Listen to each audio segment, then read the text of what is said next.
تیری چاہت ہے کہ تیری تمنا ہو پوری، میری چاہت ہے کہ تیری تمنا بدل جائے۔ تو شاہی ہے بسیرا کا، تو کچھ اور تھا۔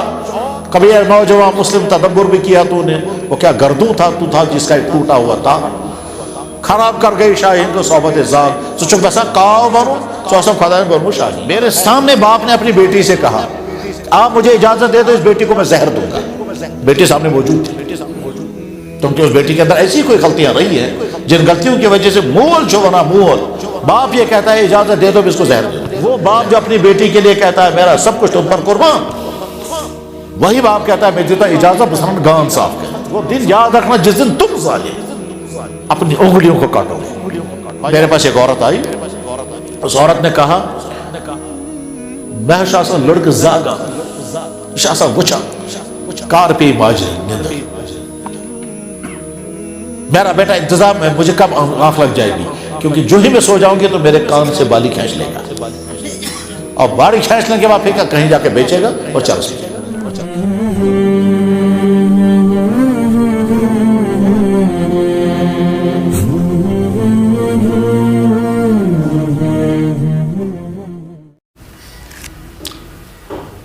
اللہ کے فضل اور احسان سے اس وقت اس مجلس میں ہم جمع ہیں۔ یہ اللہ کا گھر ہے یعنی مسجد، دین کی بات سننے اور سنانے کے لیے ہم یہاں جمع ہیں، اور یہ اجتماع اس وجہ سے کیا گیا کہ علاقے میں ہماری نوجوان نسل کے بگڑنے، جس میں لڑکے اور لڑکیاں دونوں ہیں، تشویشناک صورتحال پیدا ہوئی ہے۔ اس لیے جہاں کے ذمہ داروں نے فکر مندی کے ساتھ سوچ سمجھ کر کے پھر مشورہ کر کے پھر علاقے کے تمام ذمہ داروں کی رائے کے بعد یہ مجلس منعقد کی، اس غرض سے کہ اپنی نوجوان بچوں کو اور بچیوں کو ہم وہ میسیج دے سکیں جس کے نتیجے میں ان کی اگلی والی زندگی برباد ہونے سے بچ جائے، اور اس غرض کے لیے یہ مجلس منعقد ہوئی ہے۔ اس کے لیے میں سب سے پہلے اس مجلس کے منعقد کرنے والوں اور مجلس منعقد کرنے کے لیے مدد تعاون دینے والوں اور ذمہ داران جنہوں نے اجازت دی اور کہا کہ اس طرح کی مجلس ضرور ہونی چاہیے، ان تمام کا شکر گزار ہوں۔ انہوں نے مجھے بھی اس مجلس میں شریک ہونے کا موقع دیا، اس لیے مزید میں شکر گزار ہوں۔ میرے بھائیوں، اصل بات شروع ہونے سے پہلے میں ایک بات پہلے عرض کرنا چاہوں گا، وہ یہ کہ ہم تمام کے تمام بیان کرنے والے بھی اور سننے والے بھی اپنی نیتوں کو ٹھیک کر لیں۔ نیت کے ٹھیک کرنے کے معنی کیا ہیں؟ کہ بیان کرنے والا یہ سوچے کہ مجھے اپنے سننے والے بھائیوں سے نہ کوئی تعریف سننی ہے، نہ ان کا مجھے واہ واہ چاہیے، نہ ان سے مجھے کوئی پیمنٹ لینی ہے، نہ یہ میں کوئی فیس دینے کے لیے یا کوئی اور رقم لینے کے لیے، نہ دینی نہ دنیاوی فائدہ مقصد ہے، نہ عزت کا مقصود ہے، نہ ان کی واہ واہ سننے کا مقصود ہے، نہ ان سے کوئی کسی طرح کا معاوضہ نہیں۔ اللہ کی بات، اللہ کے نبی کی بات اپنے بھائیوں تک اور بھائیوں میں سے بھی خاص طور پر اپنی نوجوان نسل تک پہنچانے کی نیت اس جذبے کے ساتھ ہے کہ سننے والوں کے دلوں میں یہ جذب ہو جانا چاہیے، یہ سن لینے چاہیے اور ان کے دلوں میں تبدیلی کا کوئی جذبہ ابھر جانا چاہیے۔ اس غرض کے لیے بات کرنی ہے۔ بیان کرنے والے کی نیت یہی ہونی چاہیے۔ اللہ کرے ہر بیان کرنے والے کی نیت یہی ہو، اور اگر اس نیت میں کمی کوئی کھوٹ یا کمی ہے تو اللہ تعالیٰ اس نیت کو سدھار عطا کر دے۔ اور سننے والوں کو خاص طور پر نوجوان، چاہے وہ مدرسے کے پڑھنے والے ہیں، چاہے سکول کالج کے پڑھنے والے ہیں، چاہے وہ ہائر تعلیم پڑھ رہے ہیں یا بھی سیکنڈری تعلیم میں ہوں، وہ تمام خاص طور پر اپنی نیت ٹھیک کریں۔ اور اپنی نیت کے ٹھیک کرنے کے معنی یہ ہیں کہ وہ پہلے اپنے ذہن کو خالی کر لیں، پھر یہ طے کریں کہ ہم بیان کرنے والے کے امتحان لینے کے لیے نہیں بیٹھے ہیں۔ امتحان لینے کے مطلب کیا ہوتا ہے؟ کبھی کبھی جب بات سننے کے لیے کوئی آدمی بیٹھتا ہے تو وہ یہ سوچتا ہے کہ میں دیکھوں گا اس نے بیان کیسا کیا، مزیدار بیان تھا یا نہیں، کوئی نئی بات اس نے سنائی یا نہیں، جوشیلا بیان تھا یا نہیں۔ یعنی نمبر دینے کے لیے آپ بیٹھیں گے تو برائے مہربانی نمبر دینے کے لیے مت بیٹھیں، بلکہ اس نیت سے بیٹھیں کہ جو کچھ بیان کرنے والا کہے گا اس کو میں اپنی پر فٹ کروں گا، اور اگر میرے اندر وہ خامی ہے تو وہ خامی میں دور کروں گا، اور اگر میرے اندر وہ خامی نہیں ہے تو پھر میں بچا ہوا ہوں تو میں شکر گزار رہوں گا، اور آئندہ اور زیادہ پختہ ارادہ کروں گا اس خرابی سے بچنے کے لیے جو خرابی بیان کی جا رہی ہوگی۔ اگر اس نیت کو اور واضح کرنا چاہیں تو میں یوں کہوں گا کہ خدا نخواستہ اگر ہم میں سے کوئی آدمی بیمار ہو جائے اور وہ کبھی کسی ڈاکٹر کے پاس پہنچے تو ظاہر ہے وہ اس کا جذبہ یہ ہوگا کہ ڈاکٹر ٹھیک طرح سے میرا چیک اپ کرنا چاہیے، بہت توجہ کے ساتھ میری بیماری کو دیکھنا چاہیے، پھر پتہ چل جانا چاہیے کہ میری بیماری ہے کیا، چاہے ٹیسٹوں کے ذریعے پتہ چلے یا نبض کے ذریعے پتہ چلے، کسی نہ کسی طرح سے ڈائیگنوز ہو جانا چاہیے کہ مجھے تکلیف کیا ہے۔ اور تکلیف جب طے ہو جائے گی تو اس کے بعد پھر ڈاکٹر جو دوائی مجھے کھانے کو کہے گا وہ دوائی میں فکر مندی کے ساتھ، پابندی کے ساتھ، ڈاکٹر کے ایڈوائس کے مطابق میں وہ دوائی استعمال کروں گا، اور اگر خدا نخواستہ اور اگر ڈاکٹر مجھے بعد میں پرہیز بتائے گا تو میں پرہیز بھی کروں گا۔ دنیا کے ہر بیمار کا ارادہ یہی ہوتا ہے اور ہونا بھی چاہیے، بلکہ کبھی کبھی انسان جو ہے وہ متضاد چیزوں کا پرہیز بھی کرنے لگتا ہے۔ مثلا فرض کیجئے سردیاں شروع ہو گئی ہیں، ایک آدمی بیمار ہو گیا تو ڈاکٹر کے پاس گیا تو اسے دیکھا کہ چھاتی میں بھی درد ہے، نزلہ زکام بھی ہے، بدن میں بھی درد ہے۔ ڈاکٹر نے ٹھیک طرح سے دیکھا، چیک اپ کیا، اور اس کے بعد اس نے کہا کہ یہ دوائیاں کھائیں آپ، اور پرہیز کریں گے آپ، تمام ٹھنڈی چیزیں ایوائڈ کریں، سرد چیزیں بالکل مت کھائیں۔ وہ یہی کہے گا کیونکہ چھاتی تمہاری خراب ہے، اس نے پرہیز کیا، دوائی کھائی اور ٹھیک ہو گیا۔ پرہیز چونکہ اس نے بہت زیادہ کیا، گرم چیزیں کھائیں تو نزلہ زکام ٹھیک ہو گیا، چھاتی صاف ہو گئی، مگر معدے میں گرمی ہو گئی۔ اب وہ پھر ڈاکٹر کے پاس پہنچا تو ڈاکٹر نے چیک اپ کرنے کے بعد کہا چونکہ معدے میں بہت زیادہ گرمی ہو گئی ہے، بلکہ معدے میں انفیکشن ہو گیا ہے، تمام ٹھنڈی چیزیں بند کر دو، نہیں تمام گرم چیزیں بند کر دو، اور اب دہی بھی پیو۔ پہلے مرتبہ کہا تھا ٹھنڈی چیزیں بند کر دیں، دہی بھی پانا بند کر دیں، اور اب کہے گا ڈاکٹر دہی بھی کھاؤ، لسی بھی کھاؤ، ٹھنڈی چیزیں کھاؤ، بلکہ ہو سکتا ہے یہ کہے گا کہ لیموں کا پانی بھی پیو، کیونکہ لیموں کا پانی بھی معدے کے انفیکشن کو دور کرتا ہے۔ تو کچھ دنوں پہلے دہی سے پرہیز کروایا اور اب کہہ رہے ہیں دہی استعمال کرو۔ اس وقت کیس ایک تھا، یہاں اس وقت کیس دوسرا ہے، بیمار پرہیز کرے گا، کرنا ہے پرہیز، دوائی بھی کھائے گا پرہیز بھی کرے گا۔ تو اس جذبے کے ساتھ آدمی ڈاکٹر کے پاس بیٹھتا ہے کہ جن چیزوں کا مجھے کھانے کو کہے گا میں وہ کھاؤں گا، اور جن چیزوں کا مجھے پرہیز بتائے گا ان چیزوں کو مجھے پرہیز کرنا ہے۔ اگر دوائی کھائے گا پرہیز نہیں کرے گا تب بھی ٹھیک نہیں ہوگا، اور اگر پرہیز کرے گا دوائی نہیں کھائے گا تب بھی ٹھیک نہیں ہوگا، دونوں چیزیں ایک ساتھ کرنی ضروری ہے۔ میرے بھائی بس سیم اسی طرح سے آپ اس وقت جس مجلس میں بیٹھے ہیں اور اسی میں نہیں، یہ مزاج بننا چاہیے۔ جب بھی آپ کسی دین کے مجلس میں بیٹھیں، چاہے وہ جمعے کا واعظ ہو، چاہے سیرت کا جلسہ ہو، چاہے مدرسے کا جلسہ ہو، چاہے تبلیغ کا اجتماع ہو، چاہے کوئی کانفرنس، دینی کانفرنس ہو، جب جہاں بھی آپ کو دین کی بات سننے کا موقع ملے، چاہے چھوٹی سی مجلس کیوں نہ ہو، تعزیت کی مجلس، یا کسی بزرگ کے سامنے بیٹھے ہوئے ہوں اور وہ گفتگو کر رہے ہوں، اس وقت یہ نیت کرنی چاہیے کہ جو یہ کہہ رہے ہیں میں فوراً اس کو اپنے پر فٹ کروں گا، اور میں دیکھوں گا اگر یہ کرنے والی بات بتا رہے ہیں تو میں اپنا جائزہ لوں گا کہ میں کر رہا ہوں یا نہیں کر رہا ہوں۔ اگر کر رہا ہوں تو بہت اچھی بات ہے، اور اگر نہیں کر رہا ہوں تو مجھے کرنا چاہیے۔ اور اگر یہ بچنے والی بات بتا رہے ہیں، کسی ایسی چیز کا تذکرہ کر رہے ہیں جو چیز اللہ نے، اللہ کے نبی نے، اسلام نے منع کر دی، حرام کر دی ہے، تو مجھے فوراً دیکھنا ہے کہ میں اس سے بچا ہوا ہوں یا مجھ سے یہ غلطی ہو رہی ہے۔ اگر میں اس سے بچا ہوا ہوں تو بہت اچھی بات ہے، آئندہ اور بچنے کا اہتمام کروں گا، اور اگر مجھ سے اس بارے میں غلطی ہو رہی ہے تو میں آج کے بعد توبہ کروں گا، آج کے بعد اس بات کو چھوڑ دوں گا، اب نہیں کروں گا یہ، بس یہ ارادہ کر کے اٹھنا چاہیے۔ اس میں کبھی کبھی پریشانی یہ آتی ہے کہ جب آدمی ارادہ کرتا ہے کسی ایسی چیز کے چھوڑنے کا جس چیز میں آدمی عرصہ طویل سے مبتلا تھا، یا جس چیز کو چھوڑنا بہت مشکل ہے کیونکہ شوق کے ساتھ اس چیز کو کر رہا ہے، ایٹ اے ٹائم ارادہ کرنا بہت مشکل ہوتا ہے۔ مثلا فرض کیجئے ایک آدمی کسی ایسی جگہ پر ہے جہاں غلط طریقے سے پیسہ کما رہا ہے، اور یہاں بیان ہو رہا ہے اس سے بچو، تو ایٹ اے ٹائم اس کو چھوڑنا آسان نہیں ہے، اس کا نفس رکاوٹ بنے گا۔ یا مثلا فرض کیجئے کسی لڑکے اور لڑکی کے غلط تعلقات چل رہے ہیں اور وہ افیئرس میں پھنسے ہوئے ہیں، اب یہاں سے یہ بات کہی گئی ہے کہ صاحب آپ اس کو اوائڈ کرو، اسے چھوڑ دو، تو ممکن ہے جلدی طبیعتیں آمادہ نہیں ہوں گی اور نفس رکاوٹ ڈالے گا کہ نہیں اس میں تو بڑا مزہ ہے۔ یا فرض کیجئے کسی بچے کو بیماری لگ گئی ہے، وہ ڈرگز میں پھنس گیا ہے، اور یہاں سے بیان ہو رہا ہے کہ صاحب یہ ڈرگز بہت خطرناک چیز ہے، یہ آپ کی صحت کے لیے مضر ہے، یہ آپ کے فیوچر کو تباہ کرے گی، یہ آپ کی تعلیم کے نظام کو برباد کرے گی، لہذا اس سے بچو۔ تو چونکہ اسے عادت ہے، اس عادت کی بنا پر ایٹ اے ٹائم چھوڑنا اس کے لیے بہت مشکل ہے، اور یہاں سے رکاوٹ باہر سے نہیں، رکاوٹ اندر سے آتی ہے۔ تو ایسے وقت میں کیا کرنا ہے؟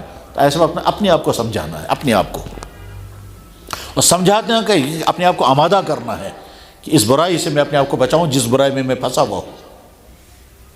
کیا سمجھانا ہے؟ اپنے آپ کو سو سمجھانا ہے کہ دیکھو اگر تم بیمار ہو جاؤ گے اور تم ڈاکٹر کے پاس جاؤ اور ڈاکٹر تمہیں ایسی چیز کو منع کر دے گا جو چیز تم بچپن سے لے کر آج تک استعمال کرتے آ رہے ہو اور شوق کے ساتھ استعمال کر رہے ہیں، اور ڈاکٹر نے کہا آج کے بعد فوراً بند کر دینا ہے، تو اس وقت کیا کرو گے؟ تم اندر کا نفس آپ کو کہے گا اس وقت تو پرہیز کرنا پڑے گا۔ مثلا فرض کیجئے ایک آدمی سموکنگ کر رہا ہے، سگریٹ پیتا ہے، 15-20 سال سے وہ پیتا آ رہا ہے، اور آج اس کو چھاتی میں درد ہو گیا، گلے میں درد ہو گیا، ڈاکٹر کے پاس پہنچا تو ڈاکٹر نے کہا سگریٹ نوشی، تمباکو نوشی کی وجہ سے تمہارا کینسر سٹارٹ ہو چکا ہے، اور آج ہی تم بند کر دو تو ہو سکتا ہے بچ جاؤ گے، کیونکہ پہلا سٹیج ہے ابھی۔ لیکن اگر تم نے اس کو ایوائڈ نہیں کیا، اگر تم نے یہ جو چیز استعمال تم کر، اگر تم نے یہ چیز نہیں چھوڑی، تو پھر آج پہلا سٹیج ہے، کل کو دوسرا ہوگا، تیسرا آئے گا، تو بس پھر کوئی علاج نہیں ہوگا۔ تو کیا یہ بیمار اس وقت کہے گا کہ میں سوچوں گا، میں ایٹ اے ٹائم نہیں چھوڑ سکتا، آہستہ آہستہ چھوڑوں گا؟ ادھر سے کینسر کا خوف، اسی وقت ارادہ کرے گا کہ آج کے بعد میں کان پکڑتا ہوں، میں نہیں چھوڑوں، کیونکہ آگے جو خوفناک منزل اس کو نظر آئے گی، وہ خوفناک منزل۔ میرے بھائی ٹھیک اسی طرح سے جب کسی ایمان والے سے کہا جائے کہ تم فلانا جرم مت کرو، اور وہ آدمی اس جرم میں مبتلا ہے، اور جرم میں مبتلا ہونے کی دو شکلیں ہوتی ہیں، کبھی آدمی جرم کو جرم سمجھتا ہے اور کر رہا ہے، اور کبھی کبھی ایسا ہوتا ہے کہ آدمی کو جرم سمجھنے کو تیار بھی نہیں اور کر رہا ہے، مثلا رشوت میں ہے، مثلا فراڈ بزنس کر رہا ہے، مثلا ڈرگس استعمال کر رہا ہے، مثلا افیئرس چل رہے ہیں، مثلا غلط تعلقات ہیں۔ تو ان تمام چیزوں میں بظاہر مزہ ہے، اور مزے کی وجہ سے انسان اس کو سننے کو بھی تیار نہیں، یہ کوئی جرم ہے۔ تو ایسے وقت میں جب کہا جاتا ہے کہ اس سے اپنے آپ کو بچاؤ، تو طبیعت کو آمادہ کرنا، تیار کرنا آسان نہیں ہے کہ چھوڑنے کے لیے۔ لیکن جب وہ دوسری مثال سامنے آئے گی، اگر خدا نہ خواستہ کسی کو پتہ چل گیا کہ جو میں کر رہا ہوں اس کی وجہ سے مجھے آگے چل کر کے لا علاج بیماری کا سامنا کرنا ہوگا، تو اسے وہ چھوڑ دے گا، اور اندر سے کتنا ہی زور آئے کہ پھر کرو اس کا استعمال۔ مثلا فرض کیجئے ایک نوجوان لڑکا ڈرگز میں پھنس گیا، اور اس کو ڈرگز کی وجہ سے چکر آ کے گر گیا، اس کو اٹھا کر کے لے آئے، تھوڑا ہوش آ گیا، پھر ڈاکٹر کے پاس گئے، ڈاکٹر نے کیا کہا کہ آج تو پہلا اٹیک ہو گیا تم کو، آج تو بچ گئے تم، اگر تم نے یہ ڈرگز نہیں چھوڑا تو آگے چل کر دوسرا اٹیک آئے گا، پھر تم بچ بھی نہیں سکو گے۔ تو سر تھوڑے وہ کہے گا کہ جناب میں چھوڑ نہیں سکتا، مجھے 10-20 سال ہو گئے یہ کرتے کرتے۔ پہلے اٹیک میں اگر بچ گئے، ڈاکٹر نے کہا بچ گئے، آج دوسرے اٹیک کے ساتھ تم نکل نہیں سکو گے، اسی وقت چھوڑ دے گا۔ میں دیوبند میں پڑھتا تھا تو میں مسجد میں امامت کرتا تھا، تو اتفاق سے بات وہاں ایک بہت پختہ نمازی تھے، وہ نماز میں پہلی صف میں ہوا کرتے تھے، صف اول میں، مگر وہ سگریٹ بہت زیادہ پیتے تھے۔ تو ایک دفعہ میں نے ان سے کہا خان صاحب آپ اتنے پختہ نمازی ہیں اور سب سے پہلے مسجد میں آتے ہیں، آپ ان کو سگریٹ کو چھوڑ دو آپ۔ تو جواب میں کہنے لگے امام صاحب کیا کہتے ہیں آپ، میں نے پورے دیوبند شہر کو چیلنج کر رکھا ہے، کوئی میرے مقابلے میں سگریٹ نہیں پی سکتا، اور آج تک میرا چیلنج برقرار ہے۔ میں نے کہا کتنا پیتے ہیں؟ کہنے لگے میں صبح شروع کروں گا اور اگلے دن صبح تک لگاتار پیتا رہوں گا، میں وہ سگریٹ پینے والا ہوں۔ میں نے کہا خان صاحب یہ کوئی فخر کی چیز تھوڑا ہی ہے، آپ فخر کے ساتھ کہہ رہے ہیں میں، کہنے لگا نہیں بس رہنے دیجیے آپ، خاموش ہو۔ لیکن نمازی بڑے پختہ تھے۔ تو ایک دن فجر کی نماز پڑھانے کے لیے، میں چونکہ امام تھا مسجد میں، جب فجر کی نماز پڑھانے کے لیے میں آیا تو امام خان صاحب نہیں تھے۔ نماز کے بعد ان کے بیٹے سے میں نے پوچھا خان صاحب کہاں ہیں؟ نماز کو نہیں آئے، کہنے لگے وہ تو رات کو اٹیک ہو گیا تھا ان کو، اور ڈاکٹر کے پاس سے ابھی تھوڑی دیر پہلے لائے ہیں. میں نے کہا چلو میں عیادت کے لیے آتا ہوں. پہنچ گئے. میں نے کہا خان صاحب کیسی طبیعت ہے؟ کہنے لگا سنبھل گیا, تھوڑا ٹھیک ہوں. میں نے کہا کیا ہو گیا تھا؟ کہنے لگا رات کو کچھ ہو گیا مجھے درد, اور پھر میں ہوش میں گر گیا. پھر مجھے ڈاکٹر کے پاس لے گئے تو ڈاکٹر نے کہا کہ یہ سگریٹ نوشی کی وجہ سے مائنر اٹیک تھا, اور اگر آپ نے سگریٹ نہیں چھوڑی تو آگے چل کر کے پھر بڑا اٹیک آئے گا, پھر تم واپس نہیں آ سکو گے, تو اس لیے اوائڈ. میں نے کہا خان صاحب کیا سوچا آپ؟ کہنے لگا کان پکڑتا ہوں اب کبھی نہیں پیوں گا. میں نے کہا آپ تو پرسوں کہہ رہے تھے, میں نے پورے دیوبند کو چیلنج کر رکھا ہے. کہنے لگا ہاں تھا وہ کبھی خان صاحب, اب مجھے میری نیچے ہو گئی. میں نے کہا پئیں گے؟ کہنے لگا سوال ہی نہیں پیدا ہوتا. کیسے ارادہ کر لیا آدمی نے؟ انسانی تاریخ یہی بتاتی ہے کہ جب انسان کسی چیز کا پختہ ارادہ کر لیتا ہے, آج کے بعد نہیں کروں گا تو چھوڑ سکتا ہے. صحابہ کرام میں سے بے شمار صحابہ ایسے تھے کہ اتنا ہم پانی نہیں پیتے ہیں جتنا وہ شراب پیتے تھے. جس طرح سے ہم پانی پیتے ہیں اور کثرت کے ساتھ پیتے ہیں, خاص طور پر گرم علاقوں میں, اسی طرح سے وہ شراب پیا کرتے تھے. لیکن جب قرآن کی آیت نازل ہو گئی, بخاری میں حدیث ہے, قرآن کریم کی آیت نازل ہو گئی, ایمان والو شراب, اسی وقت وہ سارے برتن توڑ دیے, اور وہ دن اور موت کا دن پھر کبھی ہاتھ نہیں لگایا. تو کیسے انسان کو اللہ نے یہ طاقت دی ہے, جب کسی کا ارادہ کر لیتا ہے اور اس کے بعد پھر اندر سے جوش آئے گا, پھر کرو استعمال. یہاں سے جواب نہیں کہتا کچھ بھی ہو جائے میں نہیں کروں گا. ٹھیک. جو لوگ اردو ادب سے وابستہ ہیں وہ شاید جانتے ہوں گے, ایک بہت بڑے شاعر گزرے, اس کا نام تھا جگر مراد آبادی. وہ بہت زیادہ شراب پیا کرتے تھے, اور شراب پی کر کے شاعری کرتے تھے, اور فخر کے ساتھ پیتے تھے, اور ہر وقت وہ شراب کی حالت میں رہتے تھے. شراب پر شاعری بھی کرتے تھے. سینکڑوں اشعار اس کے شراب کی تعریف میں لکھے ہوئے ہیں. بعد میں ایک وقت آیا کہ وہ حضرت مولانا اشرف علی تھانوی رحمہ اللہ تعالیٰ کے پاس ملاقات کرنے کے لیے گئے, شراب کی بوتل ساتھ پہنچے حضرت تھانوی کی مجلس میں. تو حضرت تھانوی رحمہ اللہ تعالیٰ نے گفتگو کی. وہ جانتے تھے یہ بہت بڑے شاعر بھی ہیں اور اس مصیبت میں مبتلا ہیں. بہرحال تو جب گئے بیٹھے ان کی مجلس میں بیٹھے, گفتگو سنی, اس اثرات آئے, اور اس کے بعد پھر اسی مجلس میں کہا حضرت میں تو بہت شرمندگی کے ساتھ آپ کی خدمت میں آیا ہوں, مجھے یہ بیماری لگی ہوئی ہے تو میں اب توبہ کرنا چاہتا ہوں. حضرت تھانوی فرمایا بہت اچھا. توبہ کرائی. توبہ کرانے کے بعد پھر فرمایا ہو سکتا ہے آگے چل کر کے تمہیں کبھی مجبور ہونا پڑے گا پینے کے لیے. اگر ایسی حالت آ گئی اور ڈاکٹروں نے کہا کہ تھوڑی سی شراب تمہیں دوائی کے طور پر پینی پڑے گی ورنہ تم بیمار ہو کر صحت یاب نہیں ہو سکو گے, تو اس وقت بطور دوا کی تھوڑی سی پی لینا. یہ مولانا اشرف علی تھانوی رحمہ اللہ تعالیٰ نے فرمایا. تو جگر مراد آباد نے کہا حضرت توبہ کر لی مر جاؤں گا مگر ایک قطرہ بھی نہیں پیوں گا. توبہ کر لی مر جاؤں گا مگر ایک قطرہ بھی نہیں پیوں گا. حضرت نے فرمایا نہیں ہو سکتا ہے مجبوری آ جائے گی, اور اگر مجبوری آ گئی تو میں پہ کیا رہا ہوں تمہیں, چلے گئے واپس, بیمار ہو گئے. ڈاکٹروں نے کہا ایک ہی علاج ہے آپ کا, تھوڑی سی آپ کو پینی پڑے گی. آپ کا علاج ایک ہی ہے, تھوڑی سی آپ کو پینی پڑے گی, کیونکہ آپ کے جگر صاحب کا جگر برباد ہو رہا ہے, کیونکہ اس کے جگر کی خرابی ہو گئی تھی. تو ڈاکٹر نے کہا تھوڑی سی بطور دوا کے پی لیں. تو جگر آباد بھائی نے کہا میں توبہ کر چکا ہوں, اب آج کے بعد کبھی ہاتھ نہیں لگاؤں گا. پھر اپنا شعر پڑھاتا ہے جان کر من جملہ میں خانہ مجھے مدتوں رویا کریں گے جام و پیمانہ مجھے. وہ شراب کے برتن اب زندگی بھر روئیں گے یہ سوچ کر کے جگر مراد آبادی کبھی یہاں آیا کرتا تھا, اب وہ کہ نہیں ہے, میں توبہ کر چکا ہوں. اللہ اکبر. اور ایک مرتبہ جب وہ اسی شراب پینے ہی کے زمانے میں چلے گئے اجمیر, اور اجمیر میں بہت بڑا مشاعرہ تھا, تو کچھ لوگ مارنے کے لیے آئے ان کو کہ یہ شرابی انسان کیسے آ گیا یہاں, اور نعت پڑھنے کے لیے کیسے آ گیا. تو جگر مراد آبادی خاموشی بیٹھے رہے. جب لوگ ہوٹنگ کر رہے تھے اس کے بعد وہ کھڑے ہو گئے, کہنے لگے بھائیو میں بلا شبہ شرابی ہوں اور یہ میری کمی ہے, مگر تمہیں مجھ سے نفرت ہے, نعت شریف سے تو نفرت نہیں ہے, تو نعت سنو. اس کے بعد پھر جب نعت پڑھنی شروع ہوگی, اللہ اکبر اللہ اکبر, نعت پڑھتے ہوئے اس نے کہا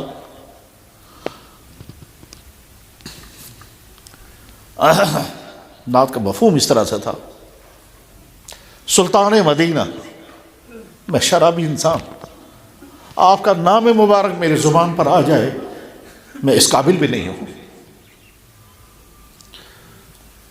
ایک رند قدا خار اور مدحت سلطان مدینہ.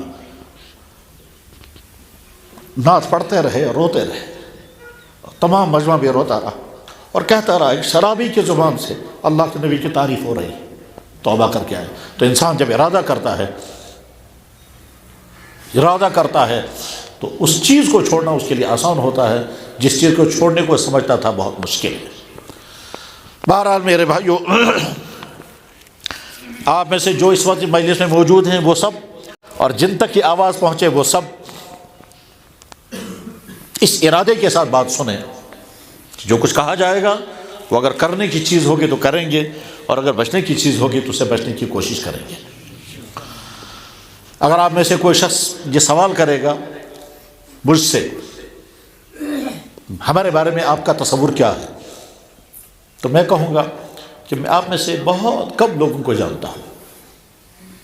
کچھ لوگوں کے نام سے بھی واقف، کچھ لوگوں سے بڑی محبت ہے، ان کو مجھ سے محبت ہے، لیکن آپ میں سے وہ تمام بچے جو سکولوں کالجوں میں پڑھتے ہوں گے، وہ چاہے وہ لڑکے ہوں چاہے بچیاں ہوں، ان کو میں نہیں جانتا، وہ بھی مجھے نہیں جانتے ہوں گے۔ ان بھائیوں نے مجھے آنے کا حکم دیا، میں حاضر ہوا، میں آپ کو نہیں جانتا، آپ مجھے نہیں جانتے۔ کچھ لوگوں نے نام کہیں سنا ہوگا تو بس اتنا جانتے ہیں، لیکن اس کے بعد بہت توجہ کے ساتھ سنیں کہ مجھے ان تمام بچوں اور بچیوں سے بے انتہا محبت ہے، بہت ہی محبت ہے، ایسے ہی جیسے اپنے بچے اور اپنے بیٹے کے ساتھ محبت ہے۔ کیوں؟ اس لیے کہ تم جن ماں باپوں کے بیٹے اور بیٹیاں ہو وہ تمہارے ماں باپ ہمارے بھائی بہن ہیں۔ ہم انہیں جانتے ہیں یا نہیں جانتے ہیں، لیکن وہ ہمارے بھائی بہن ہیں۔ جس ماں سے تم پیدا ہوئے ہو وہ ہماری دینی بہن ہے، جس کے تم بیٹے ہو وہ ہمارا دینی بھائی ہے۔ ہم ایک لمحے کے لیے بھی یہ برداشت نہیں کریں گے، پسند نہیں کریں گے کہ ہمارے دینی بھائی کا بیٹا یا بیٹی بربادی کا شکار ہو گئی، تباہ ہو گئی، وہ بری عادتوں کا شکار ہو کر کے اس کی زندگی داؤ پر لگ گئی۔ جیسے اپنے بچے کے بگڑنے پر غم ہو سکتا ہے، ایسے اپنے ہر ایمان والے بھائی، ہر ایمان والی بہن کی بچے یا بچی کے بگڑنے پر ویسے ہی غم ہوگا۔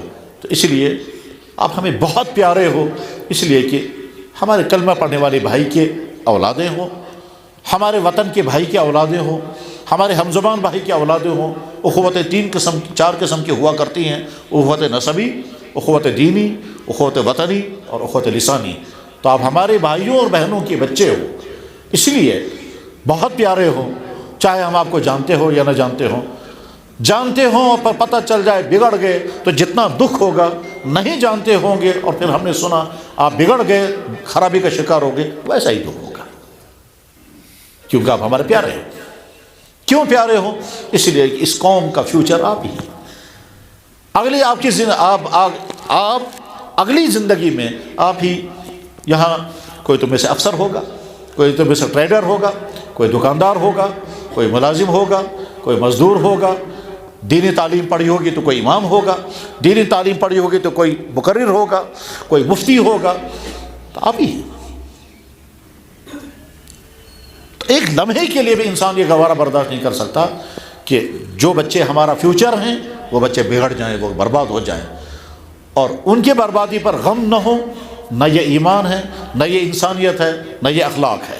ایمان کے بھی خلاف، انسانی اقدار کے بھی خلاف اور اخلاقیات کے بھی خلاف ہے کہ ہم کسی کو بگڑتا ہوا دیکھیں۔ ہم نے سنا فلاں بچہ یا فلاں بچی تباہی کا شکار ہو گئی، بری عادتوں میں پھنس گئی، اور ہمیں افسوس بھی نہ ہو۔ ایمان، انسانیت، عقل، اخلاق، فطرت، ان تمام چیز کہیں نہیں ہے۔ میرے نوجوان بھائیوں اور بہنوں، نوجوان بیٹوں اور بیٹیوں، انسان کی زندگی کا سب سے زیادہ ٹف اور سب سے زیادہ اہم اور سب سے زیادہ خطرے والا دور جو ہے وہ جوانی کا وہ زمانہ ہوتا ہے جس کو ہم کہتے ہیں ٹین ایج۔ یہ 9 یا 10 سال کی عمر سے شروع ہوتا ہے۔ ٹین اس وجہ سے کہتے ہیں کہ یہ 13 سے شروع ہوتا ہے۔ ایک بچہ 10 سال کا ہے تو کہیں گے 10th میں، 11ویں میں، 12ویں میں، ابھی ٹین نہیں ہوا۔ جب اس کی عمر 13 ہو جاتی ہے تو ٹین اب شروع ہو گیا، تو یہ 19 تک رہتا ہے، تو اس کو کہتے ہیں ٹین ایج۔ یہ ٹین ایج کی جو زندگی ہے اس میں انسان کے اندر چینجنگ آتی ہے، باڈی میں بھی چینجنگ آتی ہے، مائنڈ سیٹ میں بھی چینجنگ آتی ہے۔ اس سے پہلے یہ بچہ ہوتا ہے، وہ چیزیں نہیں ہوتی ہیں جو اب شروع ہوں گی، حتیٰ کہ سیکچول ہارمونز بھی اسی عمر میں شروع ہو جاتے ہیں۔ اسی عمر میں لڑکے کو میلان ہوتا ہے لڑکیوں کی طرف، اور لڑکیوں کو میلان ہوتا ہے لڑکوں کی طرف۔ اسی عمر میں بچوں کو جی چاہتا ہے ہم فیمیل کے ساتھ باتیں کریں، ان سے ملیں، اور اسی عمر میں فیمیل کو جی چاہتا ہے لڑکوں سے باتیں کریں۔ اسی عمر میں جی چاہتا ہے کوئی مجھے کہے میں تم سے پیار کرتا ہوں، اسی عمر میں جی چاہتا ہے میں کسی کو کہوں کہ میں تجھ پر فدا ہوں، یہ جی چاہتا ہے کہنے کو، کیونکہ نیا سسٹم اندر ڈیولپ ہو رہا ہے۔ اس عمر میں یہ چاہتا ہے کہ کوئی مجھے کہے میں تیرے لیے کچھ بھی کرنے کو تیار ہوں، یہ سننے کو جی چاہتا ہے۔ یہ نفسیاتی مسائل ہے۔ ٹین ایج میں کیا کیا خیالات ابھرتے ہیں، کیا کیا تمنائیں ابھرتی ہیں، انہی میں سے ایک یہ بھی ہوتی ہے کہ کوئی مجھے کہے میں تجھ پر فدا، کوئی مجھے کہے مجھے تم سے لاؤ ہے، کوئی مجھے کہے مجھے تم سے بڑی محبت ہے، کوئی مجھے کہنا چاہیے تیرے بغیر میں جی نہیں سکتا، کوئی مجھے کہنا چاہیے کہ تیرے لیے میں سب کچھ توڑنے کو تیار ہوں۔ اس کے بعد پھر کوئی مجھے کہے میں تمہارا عاشق ہوں، کوئی مجھے کہے میں تمہارا معشوق ہوں، بس محبت شروع ہو جانی چاہیے۔ یہ اس عمر میں پیدا ہونے والے جذبات میں سے کم ترین جذبہ ہوتا ہے۔ اور اسی عمر میں دوسرا جذبہ ابھرتا ہے میں اچھے سے اچھا لگوں، میں خوبصورت لگوں۔ پھر وہ اسی عمر میں فیشن اپنانے لگتا ہے، پھر یہ دیکھتا ہے آج کل ٹرینڈ کس چیز کی ہے، بالوں کا کٹ کون سا ہے، کپڑوں کا کٹ کون سا چل رہا ہے، آج کل کپڑے کیسے پہنے جا رہے ہیں تاکہ میں بھی اچھے سے اچھا بنوں۔ یہ اسی عمر میں شروع ہوتا ہے۔ اس سے پہلے کی عمر میں بچے کو اس کی کوئی پرواہ نہیں، میں لوگوں کو اچھا لگ رہا ہوں یا نہیں، بچہ ہے، اس کو ابھی ماں باپ کپڑے پہنائیں گے ابھی وہ مٹی میں کھیلے گا اس کو۔ لیکن اس عمر میں آ کر کے چاہتا ہے میں اچھا لگوں، میں سمارٹ لگوں، میں بہت زیادہ میرے اندر گلیمر آ جانا چاہیے بھائی۔ یہ اس عمر کی خاصیت ہے، اس کو کہتے ہیں ٹین ایج۔ تو لہٰذا سب سے خطرناک زندگی کا مرحلہ کون سا ہے؟ وہ ٹین ایج کا ہے۔ ہمارے مدرسوں میں پڑھنے والے بچوں پر تو یہ کیفیت کم گزرتی ہیں، کیونکہ مدرسے کا ماحول پاکیزہ ماحول ہوتا ہے۔ یہاں نہ لڑکیوں کی باتیں ہیں، نہ فیشن کی باتیں ہیں، نہ غلط فرینڈشپ کی باتیں ہیں، اس لیے یہاں یہ سب نہیں ہوتا۔ تو مدرسے کے بچوں کو بعض دفعہ پتہ بھی نہیں چلتا ہے، اور وہ معصوم ذہن کے ساتھ اپنی جوانی کا دور گزار دیتے ہیں۔ مدرسے کے بچوں کے بارے میں تو ہم لوگ کبھی سوچتے ہیں کہ اللہ کے نبی علیہ السلام نے فرمایا کہ قیامت کے دن 7 آدمی عرش کے سائے کے نیچے ہوں گے، ان 7 آدمیوں میں سے وہ جوان جس جوان نے اپنی جوانی تمام برے کاموں سے بچائی ہوگی، 7 یظلہم اللہ یوم لا ظل الا ظل عرشہ، الاول امام عادل والثانی، اور دوسرا ہے شاب نشأ فی، وہ جوان کی جس جوان نے بری زندگی نہیں گزاری ہوگی، برائیوں سے اپنے آپ کو بچایا ہوگا، تو کم سے کم ہمارے مدرسے میں پڑھنے والے بچوں کے متعلق امید رکھ سکتے ہیں کہ اس جوانوں کے کیٹیگری میں یہ سارے بچے نہیں، کچھ نہ کچھ بچے تو اس میں ضرور آئیں گے۔ اس لیے ان کا تو مسئلہ آسان ہے۔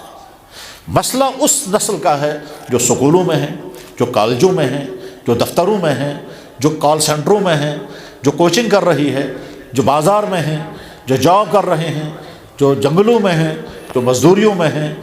اس بیچارے کا مسئلہ ہے۔ اور اسی طرح کے بچوں کے حالات جب سامنے آئے، جب کہا جانے لگا کہ بچوں میں ڈرگز ہیں، بچوں میں غلط تعلقات ہیں، بچوں میں فیشن ہے، بچوں میں نافرمانیاں ہیں، اور غمزدگی کی یہ واقعہ جب بار بار سامنے آنے لگے، تو اسی لیے اس وقت کی یہ مجلس منعقد کی گئی جیسا کہ مجھے بتایا گیا، اور اسی وجہ سے یہاں کے سکول والوں سے درخواست کی گئی کہ آپ بھی اپنے بچوں کو بھیجیں، اسی وجہ سے یہاں کے ایڈمنسٹریشن سے درخواست کی گئی ہم اس طرح کا پروگرام کرنا چاہتے ہیں، تو انہوں نے بہت خوش دلی کے ساتھ اپریشیٹ کیا، بہت خوش دلی کے ساتھ تائید کی کہ ہاں ضرور اس طرح کا پروگرام کرو، کیونکہ وہ بھی بہرحال فکر مند ہوں گے کہ ہمارے یہ بچے اگر بگڑنے لگے اور بگڑتے رہے تو کل کو کوئی کسی نالی میں پڑا ہوا ملے گا، اور کل کو کسی گھر کا مطلب تعجب کی بات ہے کہ خاتون مجھے یہ کہتی ہے، خاتون مجھ سے یہ کہہ رہی ہے کہ کیا میں تھانے والوں سے کہوں کہ میرے بچے کو وہی بند رکھو اس لیے کہ وہ گھر میں ادھم مچاتا ہے، گھر کے برتن بیچتا ہے، کیا میں تھانے والوں سے کہوں؟ پھر تھانے والے ہم سے پوچھتے ہیں کہ جناب ہم بچوں کو رکھ کر ہم کیا کریں گے؟ ہم 1 دن 2 دن بند رکھیں گے، اس کے بعد ہمارے پاس بند رکھنے کا کوئی نہیں، واپس سوسائٹی میں ڈالیں گے، خود ہی اپنے بچوں کو سدھار کریں۔ تو فکر مندی سب کو ہے اور ہونا بھی چاہیے، بحیثیت مسلمان، بحیثیت منتظم، بحیثیت علاقے کے ذمہ دار، بحیثیت ایک انسان، بحیثیت عقل مند، اس لیے یہ مجلس منعقد کی گئی۔ تو میرے بھائی، نوجوانی کی جو زندگی ہے یہ زندگی کروشل، اس وجہ سے کروشل ہے، بری عادتیں اسی عمر میں لگتی ہیں اور اچھی صفات بھی اسی اندر۔ آپ جو کچھ بننا چاہتے ہیں اسی عمر میں بن پائیں گے، اور اگر اس عمر میں بگڑ گئے تو اس کے بعد پھر اس بگاڑ سے اپنے آپ کو نکال نہیں پائیں گے۔ بلکہ ایسا بھی ہوتا ہے اس عمر میں بچہ یا لڑکا یا لڑکی بگڑ گئے، ساری زندگی وہ بگاڑ اس کی زندگی کا حصہ بن گیا، اس کے بعد اپنے آپ کو اس میں سے نکال نہیں سکتا، یہاں تک کہ کہتے ہیں میری زندگی تباہ ہو چکی ہے۔ اس میں کبھی ایسا بھی ہوتا ہے کہ شریف سے شریف گھر کا بچہ وہ بھی بگڑ گیا، کبھی ایسا بھی ہوتا ہے کہ باپ بہت ہی باعزت انسان زندگی گزار رہا تھا لیکن بچہ بگڑ گیا، بچی خراب ہو گئی، تو نوبت یہاں تک آ گئی کہ یہی والدین کہتے ہیں خدایا ایسے بے اولاد بہتر مگر یہ مصیبت گھسنا ہو۔ میرے سامنے باپ نے اپنے بیٹے کے بارے میں کہا خدا یا تو دلچسپ موت، یا اسے موت دے دے اور یا پھر سدھار دے دے، سدھار تو اب امید نہیں ہے لہذا ونجتس موت ہے۔ میرے سامنے باپ نے اپنی بیٹی سے کہا آپ مجھے اجازت دے دو اس بیٹی کو میں زہر دوں گا، بیٹی سامنے موجود تھی، کیونکہ اس بیٹی کے اندر ایسی کوئی غلطیاں رہی ہیں جن غلطیوں کی وجہ سے مول شونا مول باپ یہ کہتا ہے اجازت دے دو میں اس کو زہر دے دوں گا۔ میرے پاس آج لڑکا آیا اپنی بہن کو لے کر، لڑکے کو بھی میں جانتا ہوں اس کے باپ کو بھی میں جانتا ہوں، اور اس لڑکے نے آ کر کے کہا کہ ابا جان نے بھیجا ہم دونوں کو، یہ میری بہن ہے، آپ ان کے حالات سنیں پھر وعدہ لے لیں، اگر یہ سدھر جاتی ہے تو ٹھیک، اور اگر یہ سدھرتی نہیں ہے ہم رات کو اس کو زہر دے کر کے مار دیں گے۔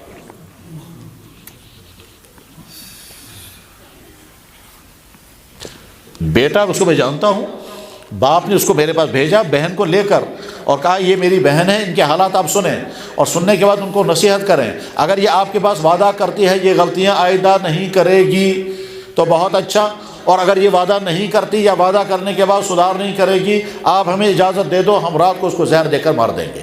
ایشن چاہاں جس لانا تھا اس پنس گارس، یہ بھائی کہتا ہے اپنے باپ کا میسیج، وہ باپ جو اپنی بیٹی کے لیے کہتا ہے میرا سب کچھ تم پر قربان، وہی باپ کہتا ہے میں دیتا اجازت بس ہم گان صاف کرے، میں اس کو زہر دے کر بچے جب بگڑتے ہیں تو یہ، اور یہ کیا ہے، یہ وہی بات ہے جناب رسول اللہ صلی اللہ علیہ وسلم نے دعا فرمائی یا اللہ ایسی اولاد سے مجھے بچانا جو اولاد میرے لیے وبال بن جائے، جیسے اللہ کے نبی نے دعا کی اے اللہ میں ایسی بیوی سے پناہ چاہتا ہوں، خدایا تس زنانس کرج میں حفاظت، یا اللہ میں ایسی بیوی سے پناہ چاہتا ہوں جو بیوی مجھے وقت سے پہلے بڑھاپے کو پہنچا دے۔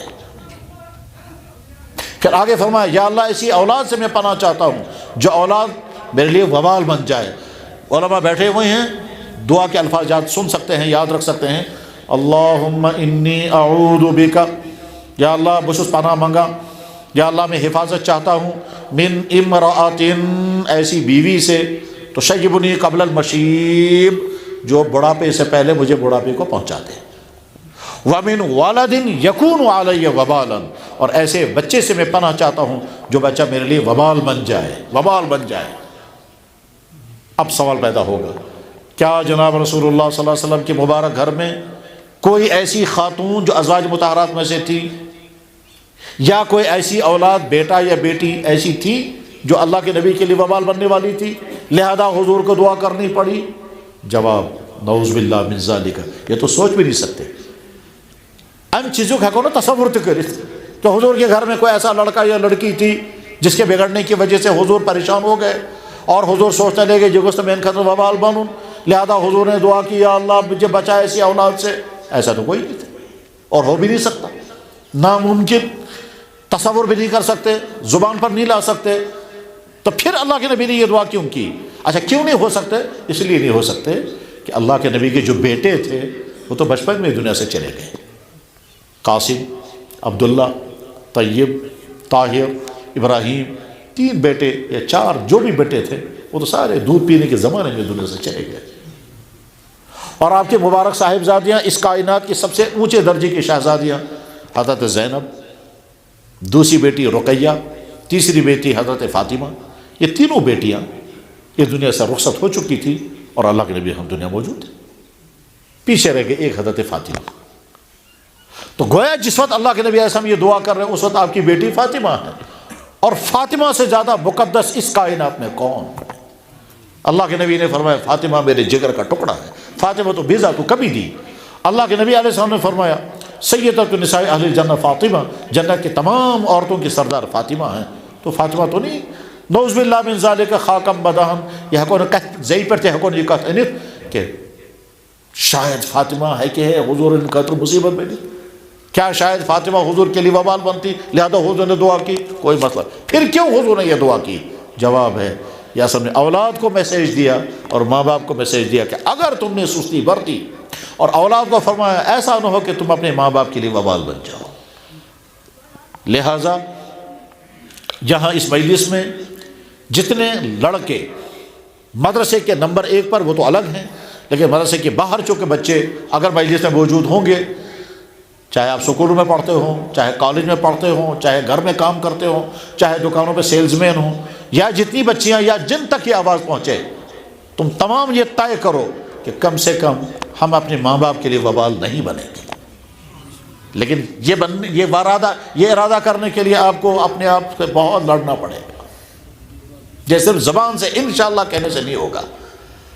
یہاں کہنے والے نے کہا طے کرو کہ ہم اپنے ماں باپ کے لیے وبال نہیں بنیں گے، آپ نے کہا انشاءاللہ، تو انشاءاللہ کہہ کر کے نہیں، یہ تو شہادت گہے الفت میں قدم رکھنا ہے۔ آپ کو روز اپنے آپ سے لڑنا ہوگا، آپ کو روز اپنے آپ سے جنگ کرنی ہوگی، طرح طرح سے خرابیوں سے بچانے کے لیے، اور تب اپنے آپ کو خرابیوں سے بچانے کے لیے روز کی جنگ میں آپ کامیاب ہو جائیں گے۔ تب جب آپ کی شادی ہوگی اس وقت آپ کے باپ سے پوچھیں گے کیا سر آپ کا لڑکا کیسا رہا، آپ کی بیٹی کیسی ہے، تب وہ کہیں گے شکر خدا اس کو، یا اللہ شکر ہے بیٹی اپنے گھر روانہ ہو گئی، شکر ہے بیٹے نے اپنا گھر سنبھال لیا، کوئی داغ اس کو نہیں لگا، تب وہ کہے گا۔ تب تک تو آپ امتحان کے مرحلے میں، وہ تو روز کئی مرتبہ آپ کو اپنے آپ سے لڑنا پڑے گا کنٹرول کرنے کے لیے۔ اندر سے جذبات ابھریں گے میں یہ کروں گا، اندر سے خیالات ابھریں گے میں یہ کروں گا، آپ دیکھیں گے فلانا یہ کر رہے ہیں، آپ سوچیں کہ ہم ہی کیوں پیچھے بیٹھے ہیں، ہم بھی کریں گے۔ فلانے کی اگر فرینڈ شپ چل رہی ہے تو میں کیوں پیچھے بیٹھوں گا، فلانے نے اگر ڈرگس استعمال کیا تو ہم کیوں پیچھے بیٹھیں گے، فلانے نے اگر چوری کی یا جو خرابیاں آپ سماج میں دیکھیں گے اس خرابیوں کو دیکھ کر کے آپ کے اندر بھی جذبات ابھریں گے، اور جذبات ابھرنے کے بعد پھر ہو سکتا ہے خرابی مبتلا، تو روز اپنے آپ سے لڑنا ہوگا۔